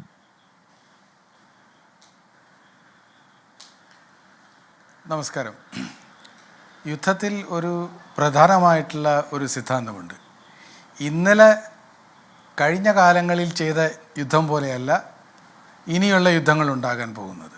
ഓരോ യുദ്ധത്തിലും തന്ത്രങ്ങളും സജ്ജാഹങ്ങളും സന്നാഹങ്ങളും എല്ലാം മാറിക്കൊണ്ടിരിക്കും. ഈ യുദ്ധം എൻ്റെ ഒരു അനുമാനത്തിൽ, നമ്മൾക്ക് പ്രവചിക്കാൻ കഴിയില്ല, എന്നാലും അനുമാനത്തിൽ ഒരു പുതിയ തരത്തിലായിരിക്കും ആവിഷ്കരിക്കുക. ഇത് പല തലങ്ങളിലായിട്ടുണ്ടാകും. വെറും ഒരു യുദ്ധത്തിൽ മാത്രം പാകിസ്ഥാൻ എന്തെങ്കിലും പഠിക്കുമെന്നുള്ളത് ഒരു മിഥ്യാബോധമാണ്. അങ്ങനെ യുദ്ധത്തിൽ നിന്ന് എന്തെങ്കിലും അവർ പഠിച്ചിരുന്നെങ്കിൽ 47, 48, 65, 71, കാർഗിൽ, ബാലക്കോട്ട്, പുൽവാമ, ഉറി, ഇതിൽ നിന്നുണ്ടായ നമ്മുടെ ആക്രമണങ്ങളിൽ നിന്ന് അവർ പഠിച്ച് അവർ പിന്മാറുമായിരുന്നു. അങ്ങനെ ഉണ്ടാകുമെന്നുള്ള പ്രതീക്ഷ വെറും മിഥ്യാബോധം മാത്രമാണ്. അതുകൊണ്ട് ദീർഘകാലമായിട്ടുള്ള എന്തെങ്കിലും ഒരു ആസൂത്രിതമായിട്ടുള്ള ഒരു പ്രവൃത്തിയായിരിക്കും, ഒരു ചലനമായിരിക്കും നമ്മുടെ കയ്യിൽ നിന്നുണ്ടാകുന്നത്. ഇപ്പോൾ താങ്കൾ കാണുന്ന അതിർത്തിയിലുള്ള ഈ സന്നാഹങ്ങളും തയ്യാറെടുപ്പുകളെല്ലാം ഒരു സ്റ്റാൻഡേർഡ് ഓപ്പറേറ്റിംഗ് പ്രൊസീജിയറാണ്. രണ്ട് രാജ്യങ്ങൾ തമ്മിൽ ശത്രുതയുടെ ഒരു ആവിഷ്കരണം ഉണ്ടാകുമ്പോൾ തന്നെ ഈ കുറച്ച് സേനകൾ, കുറച്ച് എക്വിപ്മെൻറ്റ്സ് എല്ലാം ബോർഡറിൽ വരികയും ലൈൻ ഓഫ് കൺട്രോളിൽ കുറച്ച് ഫയറിങ് അങ്ങോട്ടും ഇങ്ങോട്ടും നടക്കുക, അതൊക്കെ ഒരു എല്ലാ യുദ്ധത്തിനും മുന്നോടിയായിട്ട് നടക്കുന്ന കാര്യങ്ങളാണ്. പക്ഷേ ഇപ്രാവശ്യം ഉണ്ടാകാൻ പോകുന്നത് വ്യത്യസ്തമായിരിക്കും എന്നാണ് എൻ്റെ ഒരു അനുമാനം. ഒന്നാമത്, ഉടനെ തന്നെ ഉണ്ടാകുമെന്ന് പ്രത്യക്ഷ രൂപത്തിൽ ലൈൻ ഓഫ് കൺട്രോളിൽ എന്തായാലും ഫയറിംഗ് ഉണ്ടാകും. ഇത് കഴിഞ്ഞ ഒരു 10-20 വർഷങ്ങളായിട്ട് ഉണ്ടാകുന്നതാണ്. ഞാൻ കാശ്മീരിരിക്കുമ്പോൾ തന്നെ പല പ്രാവശ്യവും അത് നമ്മൾ എസ്കലേറ്റ് ചെയ്ത് അവർ ചെയ്യുന്നതിന് 3 ഇരട്ടിയായിട്ട് അങ്ങോട്ട് ഫയറിങ് ചെയ്ത് ആർട്ടിലറി, മീഡിയം ആർട്ടിലറിയൊക്കെ ഫയർ ചെയ്ത് അവരുടെ ബോർഡറിൽ, അതിർത്തിയിലുള്ള സൈന്യങ്ങളെയും അവരുടെ ക്യാമ്പുകളെയും ടെററിസ്റ്റ് ക്യാമ്പുകളെയും വളരെയധികം നഷ്ടം സംഭവിക്കാത്ത രീതിയിൽ ചെയ്യാനുള്ള കരുത്ത് ഇന്ത്യക്കുണ്ട്. ഇന്നലത്തെ ഇന്ത്യ അല്ല ഇന്നത്തെ ഇന്ത്യ. അതുപോലെ ഇന്നലത്തെ പാകിസ്ഥാനല്ല ഇന്നത്തെ പാകിസ്ഥാൻ. ആ രണ്ട് വ്യത്യാസങ്ങൾ തമ്മിൽ ഞാൻ കുറച്ചുകൂടെ കഴിയുമ്പോൾ വീണ്ടും പ്രതിപാദിക്കാം. പക്ഷേ പ്രത്യക്ഷ രൂപത്തിൽ ഉടനെ തന്നെ ഉണ്ടാകാൻ പോകുന്നത്, ഉണ്ടായിക്കൊണ്ടിരിക്കുന്നത് ലൈൻ ഓഫ് കൺട്രോളിൽ വളരെ നല്ല തോതിൽ നമ്മൾ പ്രഹരിക്കും പാകിസ്ഥാനെ. രണ്ടാമത്തത്, ഈ ഇൻറ്റേർണൽ സിറ്റുവേഷൻ, അതായത് ആന്തരികമായിട്ടുള്ള ഈ ടെററിസ്റ്റുകൾക്കുള്ള സപ്പോർട്ട് ബേസസ് എല്ലാം ഒന്നുകൂടെ അടിച്ച് പൊളിച്ച് തകർക്കാനുള്ള എല്ലാവിധ തയ്യാറെടുപ്പും പ്രവർത്തനങ്ങളും തുടങ്ങിക്കാണും. അത് പ്രത്യക്ഷ രൂപത്തിൽ നമുക്ക് കാണാൻ പറ്റില്ല, ചില കാര്യങ്ങൾ നമ്മൾ അറിയില്ല. പിന്നെ ഇതെന്താണ് വ്യത്യസ്തമായിട്ട് ഉണ്ടാകാൻ പോകുന്നത്, എന്തുകൊണ്ടാണ് ഈ കാരണം, എന്താണ് ഈ കാരണം എന്നുള്ളത് ഞാൻ ചില ചാനലുകളിൽ പറയുകയുണ്ടായി. വെറും 28 വിനോദസഞ്ചാരികളല്ല മരിച്ചത്, അവരെ അല്ല കൊന്നത്. ഭാരതത്തിൻ്റെ ഓരോ സംസ്ഥാനങ്ങളിൽ നിന്നും ഓരോ ആളുകളെ തിരഞ്ഞെടുത്താണ് ഇത് കൊന്നത്. ഒറീസയിൽ നിന്നൊരാൾ, ബോംബെയിൽ നിന്നൊരാൾ, തമിഴ്നാട്ടിൽ നിന്നൊരാൾ, കർണാടകയിൽ നിന്നൊരാൾ, ഒരു മലയാളി, അങ്ങനെ ഓരോ സംസ്ഥാന, ഹരിയാനയിൽ നിന്നൊരാൾ. ഇത് നമ്മൾക്കുള്ള ഒരു സന്ദേശം അവർ തരികയാണ്. ഞങ്ങൾ ഭാരതത്തെയാണ്, ഭാരതമെന്ന ഒരു ആസ്ഥാനത്തെയാണ് ഞങ്ങൾ ചോദ്യം ചെയ്യുന്നത് ഈ ആക്രമണത്തിൽ കൂടി. അതുകൊണ്ട് ഉത്തരവും അതുപോലെയായിരിക്കും. യുദ്ധങ്ങൾ കൊണ്ട് അവർ പഠിച്ചിട്ടില്ല, യുദ്ധങ്ങൾ കൊണ്ടുള്ള അവർക്കുള്ള നഷ്ടങ്ങൾ കൊണ്ടൊന്നും അവർ പഠിച്ചിട്ടില്ല. 71-ൽ 90,000 പ്രിസണേഴ്സ് ഓഫ് വാർ നമ്മളെടുത്തിട്ട് തിരിച്ചു കൊടുത്തതാണ്. എന്നിട്ടും അവർ പഠിച്ചിട്ടില്ല. എന്തൊരു വലിയൊരു നാണക്കേടാണ്. ഇത്രയും വലിയ 100,000-ഓളം പട്ടാളക്കാരെ ഒരു സമയത്തും കീഴടങ്ങിയിട്ടില്ല. ഈ സമയത്തല്ലാതെ 2 രാജ്യങ്ങൾ തമ്മിൽ യുദ്ധം ചെയ്യുന്നത്. ഇത്ര നാണക്കേടുണ്ടായിട്ടും അവർ പിന്നീടും വീണ്ടും വീണ്ടും ചെയ്യുമ്പോൾ നമ്മൾ മനസ്സിലാക്കേണ്ടത്, യുദ്ധം കൊണ്ടൊന്നും ഇവർക്ക് ഒന്നും മനസ്സിലാകില്ല. ഇത് മലയാളം പറയുന്നവനോട് ചൈനീസ് ഭാഷ സംസാരിക്കുന്ന പോലെയാണ്. അവർക്ക് ഈ ഭാഷ മനസ്സിലാകുന്നില്ല. അപ്പൊ ഈ ആൾക്കാരെ മാത്രമല്ല ഞാൻ പറയുന്നത്, ആൾക്കാരെ നമ്മൾ പിടിച്ചെടുത്ത ഭൂമി വിട്ടുകൊടുത്തിട്ടുണ്ട്. നമ്മൾ ഉദാരമനസ്കത പലയാവർത്തി കാണിച്ചിട്ടുണ്ട്. ആ ഉദാരമനസ്കത പലയാവർത്തി കാണിച്ചിട്ടും ആ യുദ്ധത്തിലെ നാണംകെട്ട പരാജയങ്ങൾ കൊണ്ട് ഒന്നും പഠിക്കുന്നില്ലെങ്കിൽ അവർക്കുള്ള മരുന്ന് വേറെയാണ്. ഞാൻ അങ്ങനെയൊക്കെ എത്താം സാർ. ശ്രീ മേജർ രവി, ഇപ്പോൾ നമ്മൾ ഈ നിൽക്കുന്ന പഹൽഗാം മേഖലയിലോ അല്ലെങ്കിൽ തൊട്ടപ്പുറത്തെ മേഖലയിലോ നമുക്ക് അധികം ഒരുപാട് മനുഷ്യരുള്ള ജനവാസ മേഖല കാണാനില്ല. പക്ഷെ താങ്കൾ നേരത്തെ പറഞ്ഞ രജൌരിയിലെ അവസ്ഥ അതല്ല, പൂഞ്ചിലെ അവസ്ഥ അതല്ല. ഒരുപാട് മനുഷ്യർ അവിടെ താമസിക്കുന്നുണ്ട്. ഈ പറഞ്ഞ യുദ്ധത്തിലേക്കൊക്കെ പോവുകയാണെങ്കിൽ അവിടുത്തെ മനുഷ്യർ സഫർ ചെയ്യും. പോട്ടെ, ഇനി അപ്പുറത്തേക്ക് പാകിസ്ഥാനിലെയും സാധാരണ മനുഷ്യർ സഫർ ചെയ്യേണ്ട കാര്യമില്ലോ. അവരും പാവങ്ങളാണ് എന്ന് പറഞ്ഞാൽ അതിൽ പട്ടിണിക്കാരായ ഒരുപാട് മനുഷ്യന്മാർ അവിടെ ഉണ്ട്. അവരും സഫർ ചെയ്യാൻ പാടില്ല. അങ്ങനെ സാധാരണ സിവിലിയൻ സഫർ ചെയ്യാത്ത, എന്നാൽ ഈ പറഞ്ഞ തീവ്രവാദി ക്യാമ്പുകൾ മാത്രം ആക്രമിച്ചുകൊണ്ട് കാര്യമില്ല. കാര്യം അവരുടെ പക്കൽ ഇനിയും അവരുടെ സ്റ്റോക്കിൽ ഹാഷിം മൂസ ഇനിയും മൂസമാർ ഇനിയും ബാക്കിയുണ്ട്. അപ്പൊ അവരെ പരിശീലിപ്പിക്കുന്ന സൈന്യത്തിന്റെ മർമ്മത്ത് അങ്ങേയറ്റം വേദനിക്കുന്ന, ഇനി ഇത്തരത്തിൽ ഒരു ചാവേറുകളെ ഇറക്കിവിടാൻ കൈവറക്കുന്ന തരത്തിലുള്ള എന്തു നീക്കമാണ് നമ്മൾ പ്രതീക്ഷിക്കേണ്ടത് ശ്രീ മേജർ രവി? ഹാഷ്മി, ഇതിനു മുന്നേ ഉണ്ടായിരുന്ന സമയങ്ങളിലെല്ലാം ഇവരുടെ ക്യാമ്പുകൾ, ഈ മിലിറ്റൻസിനെ ട്രെയിൻ ചെയ്തിരുന്ന ക്യാമ്പുകളെല്ലാം LOCക്ക് അടുത്ത്, അതിപ്പോൾ നമ്മൾ മുകളിൽ കാർഗിലിൻ്റെ അപ്പുറത്തുള്ള ഗിൽഗിറ്റ് ഏരിയയിൽ നിന്ന് തൊട്ടിട്ട് ഇങ്ങോട്ട് എടുത്തു കഴിഞ്ഞാൽ പൂഞ്ച് രജോറി സെക്ടർ വരയ്ക്ക് അതിന് താഴത്തോട്ട് അവരുടെ ക്യാമ്പുകൾ അധികമില്ല. പക്ഷേ ഈ ഏരിയയിൽ മുഴുവൻ ഇവരുടെ ക്യാമ്പുകൾ ഉണ്ടായിരുന്നു, നോർത്തേൺ റീജിയനിൽ ടോപ്പിലുള്ളത്. ആ ക്യാമ്പുകൾ മുഴുവൻ ഏകദേശം നമ്മൾ ബാലാക്കോട്ട് അറ്റാക്കിന് ശേഷം ഉള്ള പല അണ്ടർ കവർ ഓപ്പറേഷൻസുമായിട്ട് നശിപ്പിച്ചതുകൊണ്ട് ഇവരെല്ലാം ആ ക്യാമ്പുകളിൽ നിന്ന് കുറച്ചുകൂടെ ദൂരത്തോട്ട് പോയിരിക്കുകയാണ്. അപ്പം ഇന്നിപ്പം അവർക്ക് ഇത്രയും വലിയ വലിയ ക്യാമ്പുകൾ ഇല്ല. കാരണം എന്താ വെച്ചാൽ പാകിസ്ഥാൻ്റെ എക്കണോമി ISIയുടെ കയ്യിൽ പൈസ ഇല്ലാത്ത വന്നൊരവസ്ഥ കൊണ്ടാണ് പാകിസ്ഥാൻ്റെ പോലെ എന്നിവരുടെ കയ്യിൽ പൈസ ഇല്ലാതിരിക്കുന്നോ ഈ ISI ആണ് ഈ ലോകരാഷ്ട്രങ്ങളിൽ നിന്നെല്ലാം മിലിറ്റൻസി വളർത്താൻ വേണ്ടിയിട്ട് പൈസ ശേഖരിക്കുന്നതും അത് ഗവൺമെന്റിന് റൺ ചെയ്യാൻ കൊടുക്കുന്നതും അത് ജനങ്ങളിലേക്ക് എത്താതെ മിലിറ്ററി ഓഫീസേഴ്സ് എടുത്ത് കഴിച്ച് അവർ സുഖമായിട്ട് ജീവിക്കുന്നു. അതുകൊണ്ടാണ് പാകിസ്ഥാന്റെ ഡെമോക്രസി ഇന്നും സ്ട്രോങ് അല്ലാതിരിക്കുന്നത്. കാരണം ജനങ്ങൾക്ക് അവരിൽ യാതൊരു വിശ്വാസവും. അപ്പോൾ ഇതുപോലുള്ള ക്യാമ്പുകൾ തകർക്കുക എന്നുള്ളത് സെക്കൻഡറിയാണ് ഇപ്പോൾ. ബിക്കോസ് ആ ക്യാമ്പുകൾ തകർക്കണമെങ്കിൽ തന്നെ അത് എലോങ് വിത്ത് LOCയിൽ നിന്ന് കുറച്ചുകൂടെ ഉള്ളിലോട്ട് പോയി കാണും. അതും വളരെ മിനിമലാണ്. ഇപ്പം ഈ പണ്ടുണ്ടായിരുന്ന പോലെ മുക്കിനും മൂലയിലൊന്നും ഈ ക്യാമ്പുകളില്ല. കാരണം അത്രത്തോളം മിലിറ്റൻസ് ഇൻഫ്ലോ ഇന്ത്യയിലോട്ട് കയറ്റി വിട്ടിരുന്നത്, നമ്മുടെ കാശ്മീരിലോട്ട് കയറ്റി വിട്ടിരുന്നത് കുറഞ്ഞിരിക്കുന്നു. കാരണം ഈ ക്യാമ്പുകൾ കുറഞ്ഞിരിക്കുന്നു. ഇത് റൺ ചെയ്യാൻ പൈസ വേണം. അപ്പോൾ പൈസ കുറഞ്ഞുകൊണ്ട് എക്കണോമിക്കൽ ഇംബാലൻസ് വന്നതുകൊണ്ടാണ് ഇവരുടെ ക്യാമ്പുകൾ കുറഞ്ഞിരിക്കുന്നത്. അതിൽ നമ്മൾ ഇന്ത്യ നല്ല രീതിയിൽ അവർക്ക് ഇപ്പം നേരത്തെ ഞാൻ എനിക്ക് വിദേശ വിദഗ്ധൻ സംബടി ഹി സെഡ് ദാറ്റ് അവിടുത്തെ ഫാക്ടറി എന്ന് പറയുന്നത് ഒന്നുമില്ല എന്നുള്ളത്. സർ, അവിടെ നല്ലൊരു ഫാക്ടറി ഉണ്ട് സർ. എന്താണെന്നറിയാം? Drugs business. ഇവര് ഇതിൽ നിന്നാണ് കാശുണ്ടാക്കിയിരുന്നത്. ഇന്നിപ്പോൾ അത് ഈ ബലൂചിസ്ഥാന്റെ ഈ പ്രശ്നം കാരണം ബലൂചിസ്ഥാന്റെ ഈ പ്രശ്നം കാരണം അഫ്ഗാനിസ്ഥാനിൽ വരുന്ന പോളീസും പോപ്പീസും ഇതെല്ലാം അതിലും കൺട്രോൾ ആയിട്ടുണ്ട്. അവിടുത്തെ താലിബാനുമായിട്ടും പ്രശ്നമായത്. ഇപ്പം എല്ലാം കൊണ്ടും ഇവർ ഫൈനാൻഷ്യലി ബ്ലോക്ക് ആയിട്ടിരിക്കുകയാണ്. അതുകൊണ്ടെന്താണ് ഇപ്പം ഇവർക്ക് ഡ്രഗ് ബിസിനസ്സിൽ നിന്ന് പൈസ വരുന്നില്ല, മിലിറ്റൻസിൽ നിന്ന് പൈസ വരുന്നില്ല. ഇതെല്ലാം കൊണ്ട് നശിച്ചുകൊണ്ടിരിക്കുന്ന ഒരു രാജ്യത്തിന് ഈ ഒരു പ്രശ്നം അവരുണ്ടാക്കിയത് എന്തിനെന്ന് ചോദിച്ചു കഴിഞ്ഞാൽ അവസാനം എല്ലാം കൂടിയിട്ട് ഒരു ഹാമർ എടുത്ത് നമ്മുടെ കൈ തന്നിട്ട് എന്നെ ഒന്ന് അടിക്കാൻ അങ്ങ് കൊന്നേക്കുന്നതാണ്. ചാവാൻ പോകുന്ന ഒരു രാഷ്ട്രമാണ്. അപ്പം നിങ്ങളുടെ കൈകൊണ്ട് ആയിക്കോട്ടെ എന്നുള്ളൊരു രീതിയിലാണ് ഇപ്പോഴത്തെ അവർ ബിഹേവിയർ ചെയ്തിരിക്കുന്നത്. എന്നിട്ട് അപ്പുറത്ത് നിന്നുകൊണ്ട് നെലിയും വെളിയും കൂട്ടിക്കൊണ്ട് ഞങ്ങൾ അത് ചെയ്യും ഇത് ചെയ്യും, ഞങ്ങൾ മൂക്കിൽ കൂടെ കയറ്റും കാലിൽ കൂടെ നത്തിങ്. ഇതെല്ലാം ഒരു പറച്ചിൽ മാത്രം. പക്ഷെ നമ്മളിപ്പോൾ ചെയ്യുന്ന എന്താണ്? എല്ലാവരെയും ബോർഡർ ഏരിയയിലും സുരക്ഷിതരാക്കിയതിന് ശേഷം മാത്രമേ ഉള്ളൂ. അതും ആ ബോർഡർ ഏരിയ എനിക്ക് തോന്നുന്നില്ല നമ്മുടെ പലം താഴത്ത് അഖനൂറിൻ്റെ ബോർഡർ വരയ്ക്ക്, അത് കഴിഞ്ഞാൽ പിന്നീട് ബോർഡറാണ്, ഇന്ത്യയുടെ ബോർഡറാണ് തുടങ്ങുന്നത്. അത് രാജസ്ഥാനിൽ കൂടെ പഞ്ചാബിൽ കൂടെ പോയി, പഞ്ചാബിൽ നിന്ന് രാജസ്ഥാനിൽ പോയി ഗുജറാത്ത് വരയ്ക്ക് എത്തുന്ന ബോർഡർ. ആ ബോർഡറുകളിൽ കൂടി ആയിരിക്കും നമ്മളിപ്പോൾ നേരത്തെ പറഞ്ഞ പോലെ തന്നെ ഈ ടാങ്ക് അറ്റാക്ക് എന്ന് പറയും. അതൊക്കെ അവിടെ നിൽക്കട്ടത്, അതിപ്പോൾ നടക്കില്ല. അത് ആദ്യം നടക്കുന്ന ഇവിടെ തന്നെ ആയിരിക്കും ഈ അറ്റാക്കും കാര്യങ്ങളും. എന്തുണ്ടെങ്കിലും കൊടുക്കേണ്ടത് ഈ പൂഞ്ച് രജോറി സെക്ടറിന്ന് നഗ്രോട്ടയുടെ ഓപ്പോസിറ്റ് വരയ്ക്കും ഉള്ള ഒരടി, പലാംവാല വരയ്ക്ക്. കാരണം അവിടെയാണ് നമ്മൾ ശരിക്കും കാണുന്ന ജനവാസമുള്ള സ്ഥലങ്ങൾ. അപ്പുറത്തുമുണ്ട് ജനവാസം, ഇപ്പുറത്തുമുണ്ട് ജനവാസം. അപ്പോൾ ഇതൊക്കെ മാറ്റിക്കഴിഞ്ഞാൽ അത് എത്രത്തോളം ഫാസ്റ്റായിട്ട് നടക്കുന്നോ അത്രത്തോളം ഫാസ്റ്റായിട്ട് നമ്മൾ തിരിച്ചുള്ള അടിയും കൊടുക്കും. വെറും ഒരു ബാലാക്കോട്ട് മാത്രമായിരിക്കില്ല, അല്ലെങ്കിൽ വെറും ഒരു ഉറി സെക്ടറിൽ പോയിട്ടുള്ള ആക്രമണമായിരിക്കില്ല. ഇതൊരു മൾട്ടിപ്പിൾ അറ്റാക്ക് എന്ന് പറയുന്നത് സൈമൾട്ടേനിയസ് ആയി നടക്കുന്ന ഒരു സംഭവമായിരിക്കും. ഉറിയും ബാലാക്കോട്ടും എല്ലാം നടന്നിരിക്കുന്ന ഒന്ന്. ബാലാക്കോട്ട് എന്ന് പറഞ്ഞാൽ എയർ സ്ട്രൈക്ക്, ഉറി എന്ന് പറഞ്ഞാൽ ഗ്രൗണ്ട് ലെവലിൽ പോയി അവരെ ആക്രമിച്ചു, ഫിനിഷ് ചെയ്തു, തിരിച്ചു വന്നു. പക്ഷെ ഇതൊരു മൾട്ടി ലെവൽ അറ്റാക്ക് എന്നുള്ളത് ഫുൾ പ്രിപ്പറേഷൻ നടത്തുന്നതാണ്. അതുകൊണ്ടാണ് ഗവൺമെൻറ് ആർമിക്ക് ഫുൾ ഫ്ലഡ്ജ് ഫ്രീഡം കൊടുത്തിരിക്കുന്നത്. ബിക്കോസ് ആർമിയാണ് ഇപ്പോൾ റൈറ്റ് ഡിസിഷൻ എടുക്കേണ്ട ആളുകൾ. ആർമിയാണ് കറക്റ്റ് അറ്റാക്ക് കൊടുക്കുന്നത്, ആൾക്കാരുടെ സേഫ്റ്റി. കാരണം ആർമി എന്നും സൂക്ഷിക്കുന്ന ഒരു കാര്യമുണ്ട്, ജനങ്ങൾ ലോക്കലായിട്ടുള്ള ആളുകളെ പ്രൊട്ടക്റ്റ് ചെയ്യുന്നത് കാശ്മീരിൽ തുടങ്ങി വെച്ചത് ആർമിയായിരുന്നു.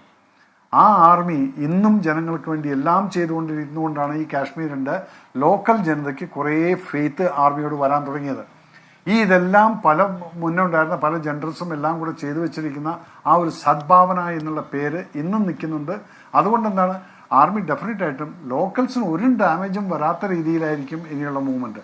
അത് കഴിഞ്ഞ് ലോക്കൽസ് സേഫായി എന്ന് കണ്ടു കഴിഞ്ഞാൽ അടിയുടെ സ്ട്രെങ്ത് എങ്ങനെ ഉണ്ടാവും എന്നുള്ളത് നമുക്ക് ഇമാജിൻ കൂടെ ചെയ്യാൻ പറ്റില്ല. അതിനു മുന്നേ പാകിസ്ഥാൻ ഒരു മണ്ടത്തരവും ചെയ്യാതിരുന്നു കഴിഞ്ഞാൽ അടിയുടെ പ്രഹരത്തിന് കുറച്ച് കുറവ് വരുമായിരിക്കും. പക്ഷെ അടി ഉറപ്പാണെന്നുള്ളത് ഒരു സംശയമില്ല. അതിനുള്ള എല്ലാ പ്രിപ്പറേഷൻസും ആയിക്കഴിഞ്ഞിരിക്കുന്നു. അപ്പം പാകിസ്ഥാൻ്റെ ക്യാമ്പുകൾ എന്നുള്ളതിൽ എനിക്കത് വലിയ കാര്യമായിട്ട് തോന്നില്ല. ക്യാമ്പിനകത്തിപ്പോൾ വലിയ അധികമൊന്നും ആളുകളില്ല, അങ്ങനെയുള്ളൊരു ക്യാമ്പുകൾ റൺ ചെയ്യുന്നില്ല. Because it requires lot of financial support and that support is not there with Pakistan. So don't worry, we will hit them. And ആ ഹിറ്റ് നമ്മുടെ ആളുകൾ സേഫ് ആക്കിയതിന് ശേഷം മാത്രമായിരിക്കും. ഈവൻ ഇന്ത്യ ഓൾവേസ് കൺസിഡർ ഓപ്പോസിറ്റിലിരിക്കുന്ന എനിമിയുടെ പോലും നിസ്സഹായരായിട്ടുള്ള സിവിലിയൻസിനെ കൊല്ലാതിരിക്കാനുള്ള ആ ഒരു ധർമ്മം നമ്മൾ എന്നും പാലിച്ചിട്ടുണ്ട്, ഇന്നും അത് പാലിക്കുന്നുണ്ട്. അതുകൊണ്ട് ഡെഫിനറ്റായിട്ടും ഈ വാണിംഗ് എല്ലാം കൊടുത്തതിന് ശേഷം പാകിസ്ഥാൻ ഇപ്പോൾ മനസ്സിലായി, പാകിസ്ഥാൻ തന്നെ വാൺ ചെയ്തിട്ട് അവരെല്ലാം പൂഞ്ച് സെക്ടറിൽ നിന്നെല്ലാം ബാക്ക്വേർഡ് എടുക്കാൻ തുടങ്ങി എന്നുള്ള ഇൻഫർമേഷൻ നമുക്കുണ്ട്. സോ അതുകൊണ്ട് ഡെഫിനറ്റായിട്ടും that will be the strategical move എന്നുള്ളതാണ് എൻ്റെ ഒരു അനുമാനം.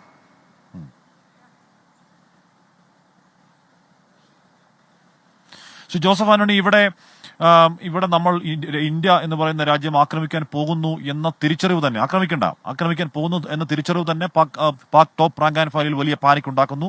അവർ വല്ലാത്ത വിരലൊളിച്ച പ്രസ്താവന.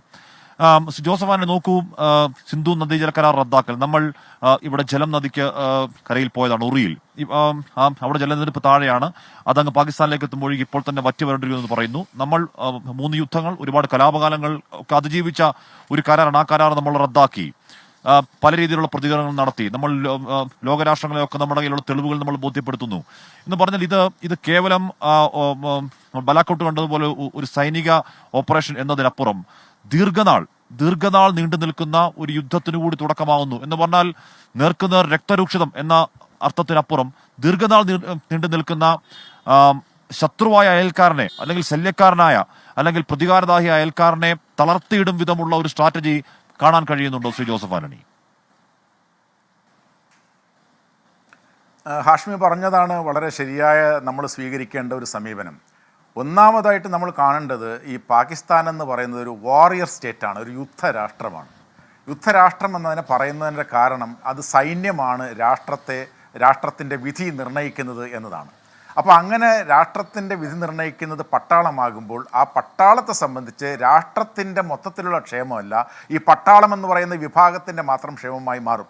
അങ്ങനെ ക്ഷേമമായി മാറുമ്പോൾ അവർ സ്വീകരിക്കുന്ന ഒരു നയത്തിന് അന്തർദേശീയ തലത്തിൽ കൊടുക്കുന്നൊരു പേരുണ്ട്, സ്ട്രാറ്റജിക് മയോപ്പിയ എന്നാണ് പറയുന്നത്. അതായത് തന്ത്രപരമായ ദീർഘവീക്ഷണമില്ലായ്മ എന്ന് പറഞ്ഞാൽ സ്വന്തം കാര്യങ്ങൾ മാത്രം നോക്കുകയും രാഷ്ട്രത്തിൻ്റെ മുന്നോട്ടുള്ള ക്ഷേമവും മുന്നോട്ടുള്ള സഞ്ചാരവും ഒരിക്കലും അവർ പരിഗണിക്കാറില്ല.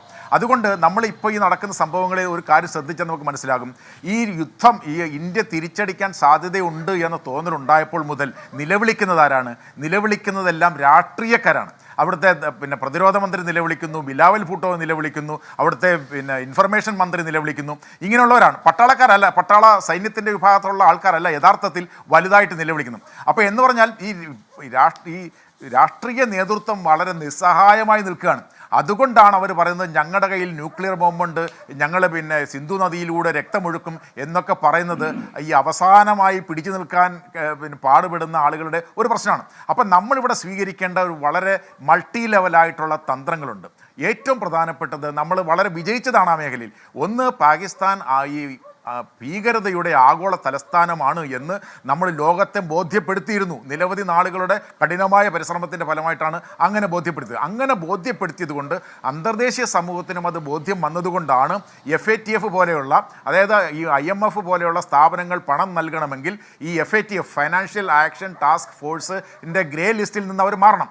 അപ്പോൾ അതുകൊണ്ട് നമുക്കറിയാം, നമ്മൾ പറയുന്നത് കുറച്ച് നാൾ ഇവരുടെ ആക്രമണം ഉണ്ടായിരുന്നില്ല എന്നതിൻ്റെ ഒരു കാരണം ഈ ഗ്രേ ലിസ്റ്റിൽ നിന്നും അവർക്ക് പുറത്ത് കടക്കാൻ വേണ്ടിയിട്ടുള്ളൊരു ഒരു അവകാശം മാത്രമായിരുന്നു. അത് ഗ്രേ ലിസ്റ്റിൽ നിന്ന് അവർ പുറത്ത് കിടക്കുകയും IMFൽ നിന്ന് അവർക്ക് ലോൺ ലഭിക്കാൻ തുടങ്ങിയോട് കൂടിയിട്ടാണ് അവർ വീണ്ടും ഈ ആക്രമണമായിട്ട് വന്നത്. അപ്പോൾ നമ്മൾ കാണേണ്ട ഒരു കാര്യം, രാഷ്ട്രീയമായി എന്തൊക്കെ തരത്തിൽ ആ രാജ്യത്തെ ദുർബലമാക്കാമോ, അവിടെ ഓൾറെഡി ദൗർബല്യങ്ങളുണ്ട്. ബലൂചിസ്ഥാനിൽ പ്രശ്നമുണ്ട്, ആ ബലൂചിസ്ഥാനിലെ പ്രശ്നത്തെ രൂക്ഷമാക്കാൻ കഴിയുന്ന തരത്തിൽ നമ്മൾ ചെയ്യണം. ഈ ഖൈബർ പഖ്തൂൺഖ്വയിൽ പ്രശ്നമുണ്ട്, അതിനെ രൂക്ഷമാക്കാനായിട്ട് നമുക്ക് ശ്രമിക്കണം. അതുപോലെ തന്നെ ഈ തെഹ്രീക്കെ താലിബാൻ പാകിസ്ഥാൻ പോലുള്ള TTP പോലുള്ള സങ്കടങ്ങൾ, അവിടെ പ്രശ്നങ്ങൾ ഉണ്ടായിക്കൊണ്ടിരിക്കുന്നുണ്ട്. അപ്പോൾ അന്തർദേശീയ തലത്തിൽ നമ്മൾ അമേരിക്ക എല്ലാ രാജ്യങ്ങളും നമ്മളോടൊപ്പം ഇപ്പം നിൽക്കുന്നുണ്ട്. ആ രാജ്യങ്ങളെ ബോധ്യപ്പെടുത്തിക്കൊണ്ട് വീണ്ടും സാമ്പത്തികമായി ഈ രാജ്യത്തിന് അന്തർദേശീയ ധനകാര്യ സ്ഥാപനങ്ങളിൽ നിന്നും ഒരു പൈസയും കിട്ടാത്ത തരത്തിലുള്ള സാഹചര്യം നമ്മൾ ഉണ്ടാക്കണം. ലോകരാജ്യങ്ങളിൽ വീണ്ടും നമ്മുടെ രാജ്യത്തുണ്ടായിരിക്കുന്ന തെളിവുകളുടെ അടിസ്ഥാനത്തിൽ ലോകരാജ്യങ്ങളെ വീണ്ടും ബോധ്യപ്പെടുത്താൻ കഴിയണം. ഇവർ ഒരു പട്ടാള യുദ്ധരാഷ്ട്രമാണ്, അന്ന് മാത്രമല്ല ഒരു ഭീകര രാഷ്ട്രം കൂടിയാണ്. റോഗ് സ്റ്റേറ്റ്, നമ്മുടെ ഇവിടെ UN പറഞ്ഞ ഒരു തെമ്മാടി രാഷ്ട്രമാണ്. ഒരു സംസ്കാരവും അല്ലെങ്കിൽ പിന്നെ മാനുഷികതയും ഒന്നും നിലനിൽക്കാത്ത രാജ്യമാണ്. അങ്ങനെയുള്ള ബോധ്യപ്പെടുത്താൻ കഴിയണം. മറ്റൊന്ന്, നമ്മുടെ ഉള്ളിൽ നമ്മളിവിടെ പറഞ്ഞു, ഇപ്പോൾ ഈ കാശ്മീരിൽ പോലും കുറച്ചെങ്കിലുമായിട്ടുള്ള ജനങ്ങൾ ഇപ്പോഴും ഭീകരന്മാരെ സഹായിക്കുന്നവരായിട്ടുണ്ട്. അപ്പോൾ അവിടുത്തെ ജനങ്ങൾക്ക് സുരക്ഷ ഉറപ്പാക്കണം, അവിടുത്തെ ജനങ്ങളുടെ ക്ഷേമം ഉറപ്പാക്കണം. അതോടൊപ്പം അവരെ വിശ്വാസത്തിലെടുത്ത് പൂർണ്ണമായും കാശ്മീരിലെ ജനതയെ, ലോക്കൽ ജനതയെ വിശ്വാസത്തിലെടുത്താൽ മാത്രമേ അന്തിമമായി നമുക്ക് ഈ പുറത്തുനിന്ന് വരുന്ന ഭീകരന്മാരെ ചവിട്ടി പുറത്താക്കാനായിട്ട് നമുക്ക് കഴിയും. നമ്മളത് ഇപ്പോൾ നമ്മളത് കണ്ടു. കാരണം ഈ വിനോദസഞ്ചാരം മാത്രമാണ് അവിടുത്തെ ജനങ്ങൾക്ക് ഇപ്പോഴുള്ള പ്രധാനപ്പെട്ടൊരു വരുമാന മാർഗം. ആ വിനോദസഞ്ചാരികളെ സാധാരണഗതിയിൽ ആക്രമണങ്ങൾ ഉണ്ടായിട്ടുണ്ടെങ്കിലും ഈ തരത്തിൽ കൊല്ലുന്നത് നിർത്തിവെച്ചിരുന്നതാണ്. ഇത്രമാത്രം ആളുകളെ കൊന്നപ്പോൾ ഇത് കാശ്മീരിനെ തന്നെ, ഇന്ത്യയെ തന്നെ ഇല്ലാതാക്കാനുള്ള ശ്രമമാണ് തിരിച്ചറിഞ്ഞുകൊണ്ടാണ് 30 വർഷത്തിന് ശേഷം ആദ്യമായി കാശ്മീരിലെ മുഴുവൻ ജനങ്ങളും ഹുറിയത്ത് ഉൾപ്പെടെ ഉള്ള എന്ന് മാത്രമല്ല, നേരത്തെ ജേക്കബ് തരകൻ സാർ പറയുന്നതുപോലെ ഇത് ബ്രിഗേഡിയർ ബാലൻ സാർ പറയുന്നത് പോലെ ഇത് 26 പേർ മാത്രമല്ല, നമ്മുടെ എല്ലാ സംസ്ഥാനങ്ങളെയാണ് കൊല്ലുന്നത്. എല്ലാ സംസ്ഥാനങ്ങളെയും കൊല്ലലായിരുന്നു. എല്ലാ സംസ്ഥാനങ്ങളും ഓരോരുത്തരുണ്ട്. ഇപ്പൊ രാജ്യത്തെ മുഴുവൻ പാകിസ്ഥാന്റെ എക്കാലത്തെ കുപ്രസ്ഥമായ 1000 കട്ട് ഡോക്ടർ എന്ന് പറയുന്നത് പോലെ രാജ്യത്തെ എല്ലാ സംസ്ഥാനങ്ങളിലും കോറി മുറിവുണ്ടാക്കി ചോര ഇറ്റിക്കുക എന്നുള്ളതായിരുന്നു അവരുടെ ലക്ഷ്യം. അതിന് മറുപടി ഉണ്ടായേ പറ്റൂ. ശ്രീ ജേക്കബ് തരകൻ, ഇവിടെ ഇപ്പോ ഒരു പ്രശ്നം വരുമ്പോഴാണ് നമ്മുടെ യഥാർത്ഥത്തിൽ ആരുണ്ടാവുക എന്നറിയാൻ കഴിയുന്നു എന്ന് പണ്ട് പറയുന്ന പോലെ 1500 വർഷത്തെ പ്രശ്നമാണ്, അവർ പരിഹരിച്ചോളൂ എന്ന് ട്രംപ് പറയുന്നത് നമ്മൾ കേട്ടു. ഞാൻ ഇന്ത്യയുടെ സുഹൃത്താണ്, പാകിസ്ഥാന്റെ സുഹൃത്താണ്, ഇരട്ടത്താപ്പ് പറയുന്നത് നമ്മൾ കേട്ടു. ഏറ്റവും ഒടുവിൽ എന്താണ് ഈ പറയുന്ന മേഖലയിൽ പ്രശ്നം ഉണ്ടാക്കരുത് എന്ന ഒരു ഉപദേശം കൂടി അമേരിക്കയുടെ ഭാഗം നമ്മൾ കേട്ടു. ബംഗ്ലാദേശ് നമുക്കൊപ്പം ഇല്ല, നേപ്പാൾ നമുക്കൊപ്പം ഇല്ല. അതേസമയം പാകിസ്ഥാന് ചൈന PL-50 കൊടുക്കാൻ പോകുന്നു പറയുന്നു. അവർ തുർക്കി ആയുധം ഇറക്കിയൊന്നും ഇല്ല എന്നൊക്കെ പറയുന്നു. ശ്രീ ജേക്കബ് തരകൻ, ആ മേഖലയിൽ നമ്മൾ തനിച്ചാണ് എന്നത് ഏതെങ്കിലും തരത്തിൽ നമ്മളെ അധീരരാക്കേണ്ട കാര്യമുണ്ടോ?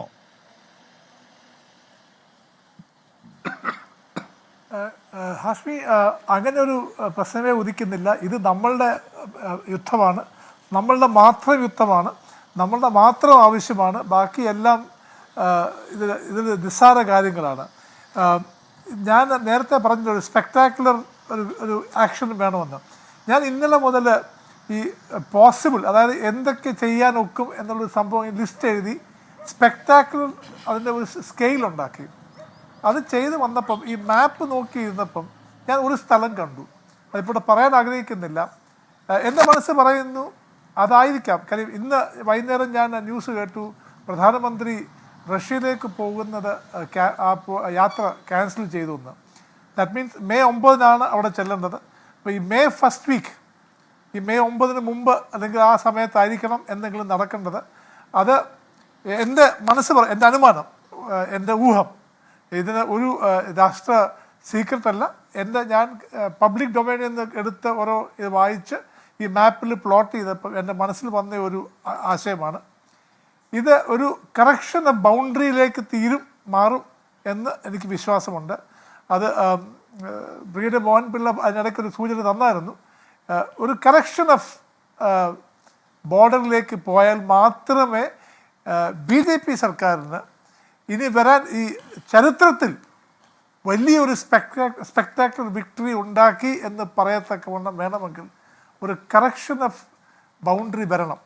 അതാണ് ഞാൻ ഉദ്ദേശിക്കുന്നത് നടക്കാൻ പോകുന്നതെന്ന്. അസാസിനേഷനൊക്കെ അത്രയും സ്പെക്ടാക്കുലർ അല്ല. ഇപ്പം മുനീറിനെ വധിക്കുകയാണെങ്കിൽ എല്ലാവർക്കും അറിയാം നമ്മളാണെന്ന്, നമ്മളല്ലാന്ന് പറയാം. പക്ഷെ അതുകൊണ്ട് ആർമിയുടെ പാകിസ്ഥാനിലുള്ള സ്ഥാനത്തിന് നഷ്ടം വരുന്നില്ല.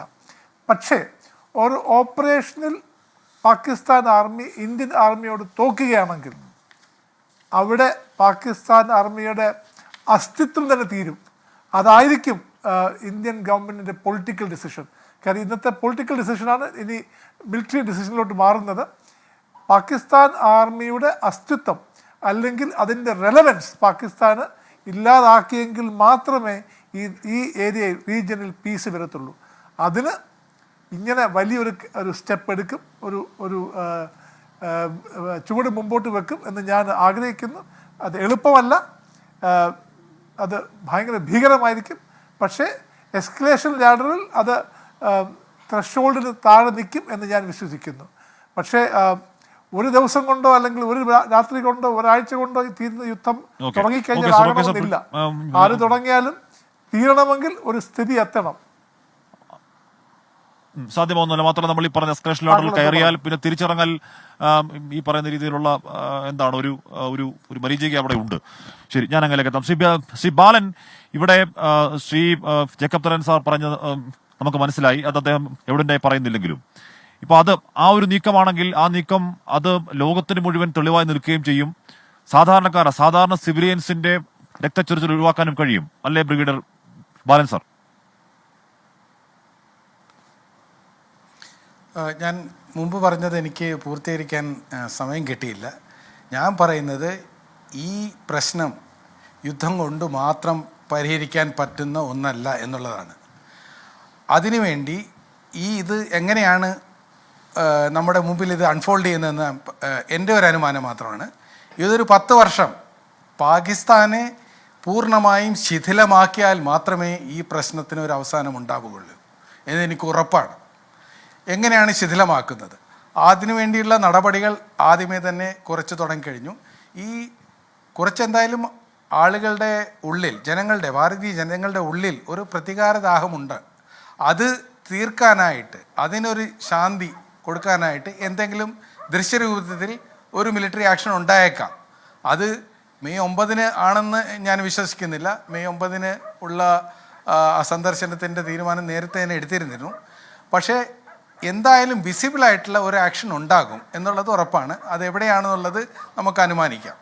പക്ഷേ അതിനപ്പുറം നമ്മൾ ശ്രദ്ധിക്കേണ്ടത് ഈ ഇൻഡസ് ട്രീറ്റി കരാർ ഇപ്പോൾ മരവിപ്പിക്കൽ ചെയ്തുകൊണ്ട് എന്താണതിൻ്റെ ആഘാതമെന്നുള്ളത് അത് പൂർണ്ണമായും നമ്മൾ അതിനെ ഉൾക്കൊണ്ടിട്ടില്ല. എന്താണ് അതിനെപ്പറ്റി ഉണ്ടാകുന്നത് വെച്ചാൽ, അവിടെ ഈ 6 നദികളിൽ നിന്ന് പാകിസ്ഥാനിലേക്ക് ഒഴുകുന്നത് 14,000, അതായത് ഓൾമോസ്റ്റ് 140 ബില്യൺ ക്യൂബിക് മീറ്റർ വെള്ളമാണ്.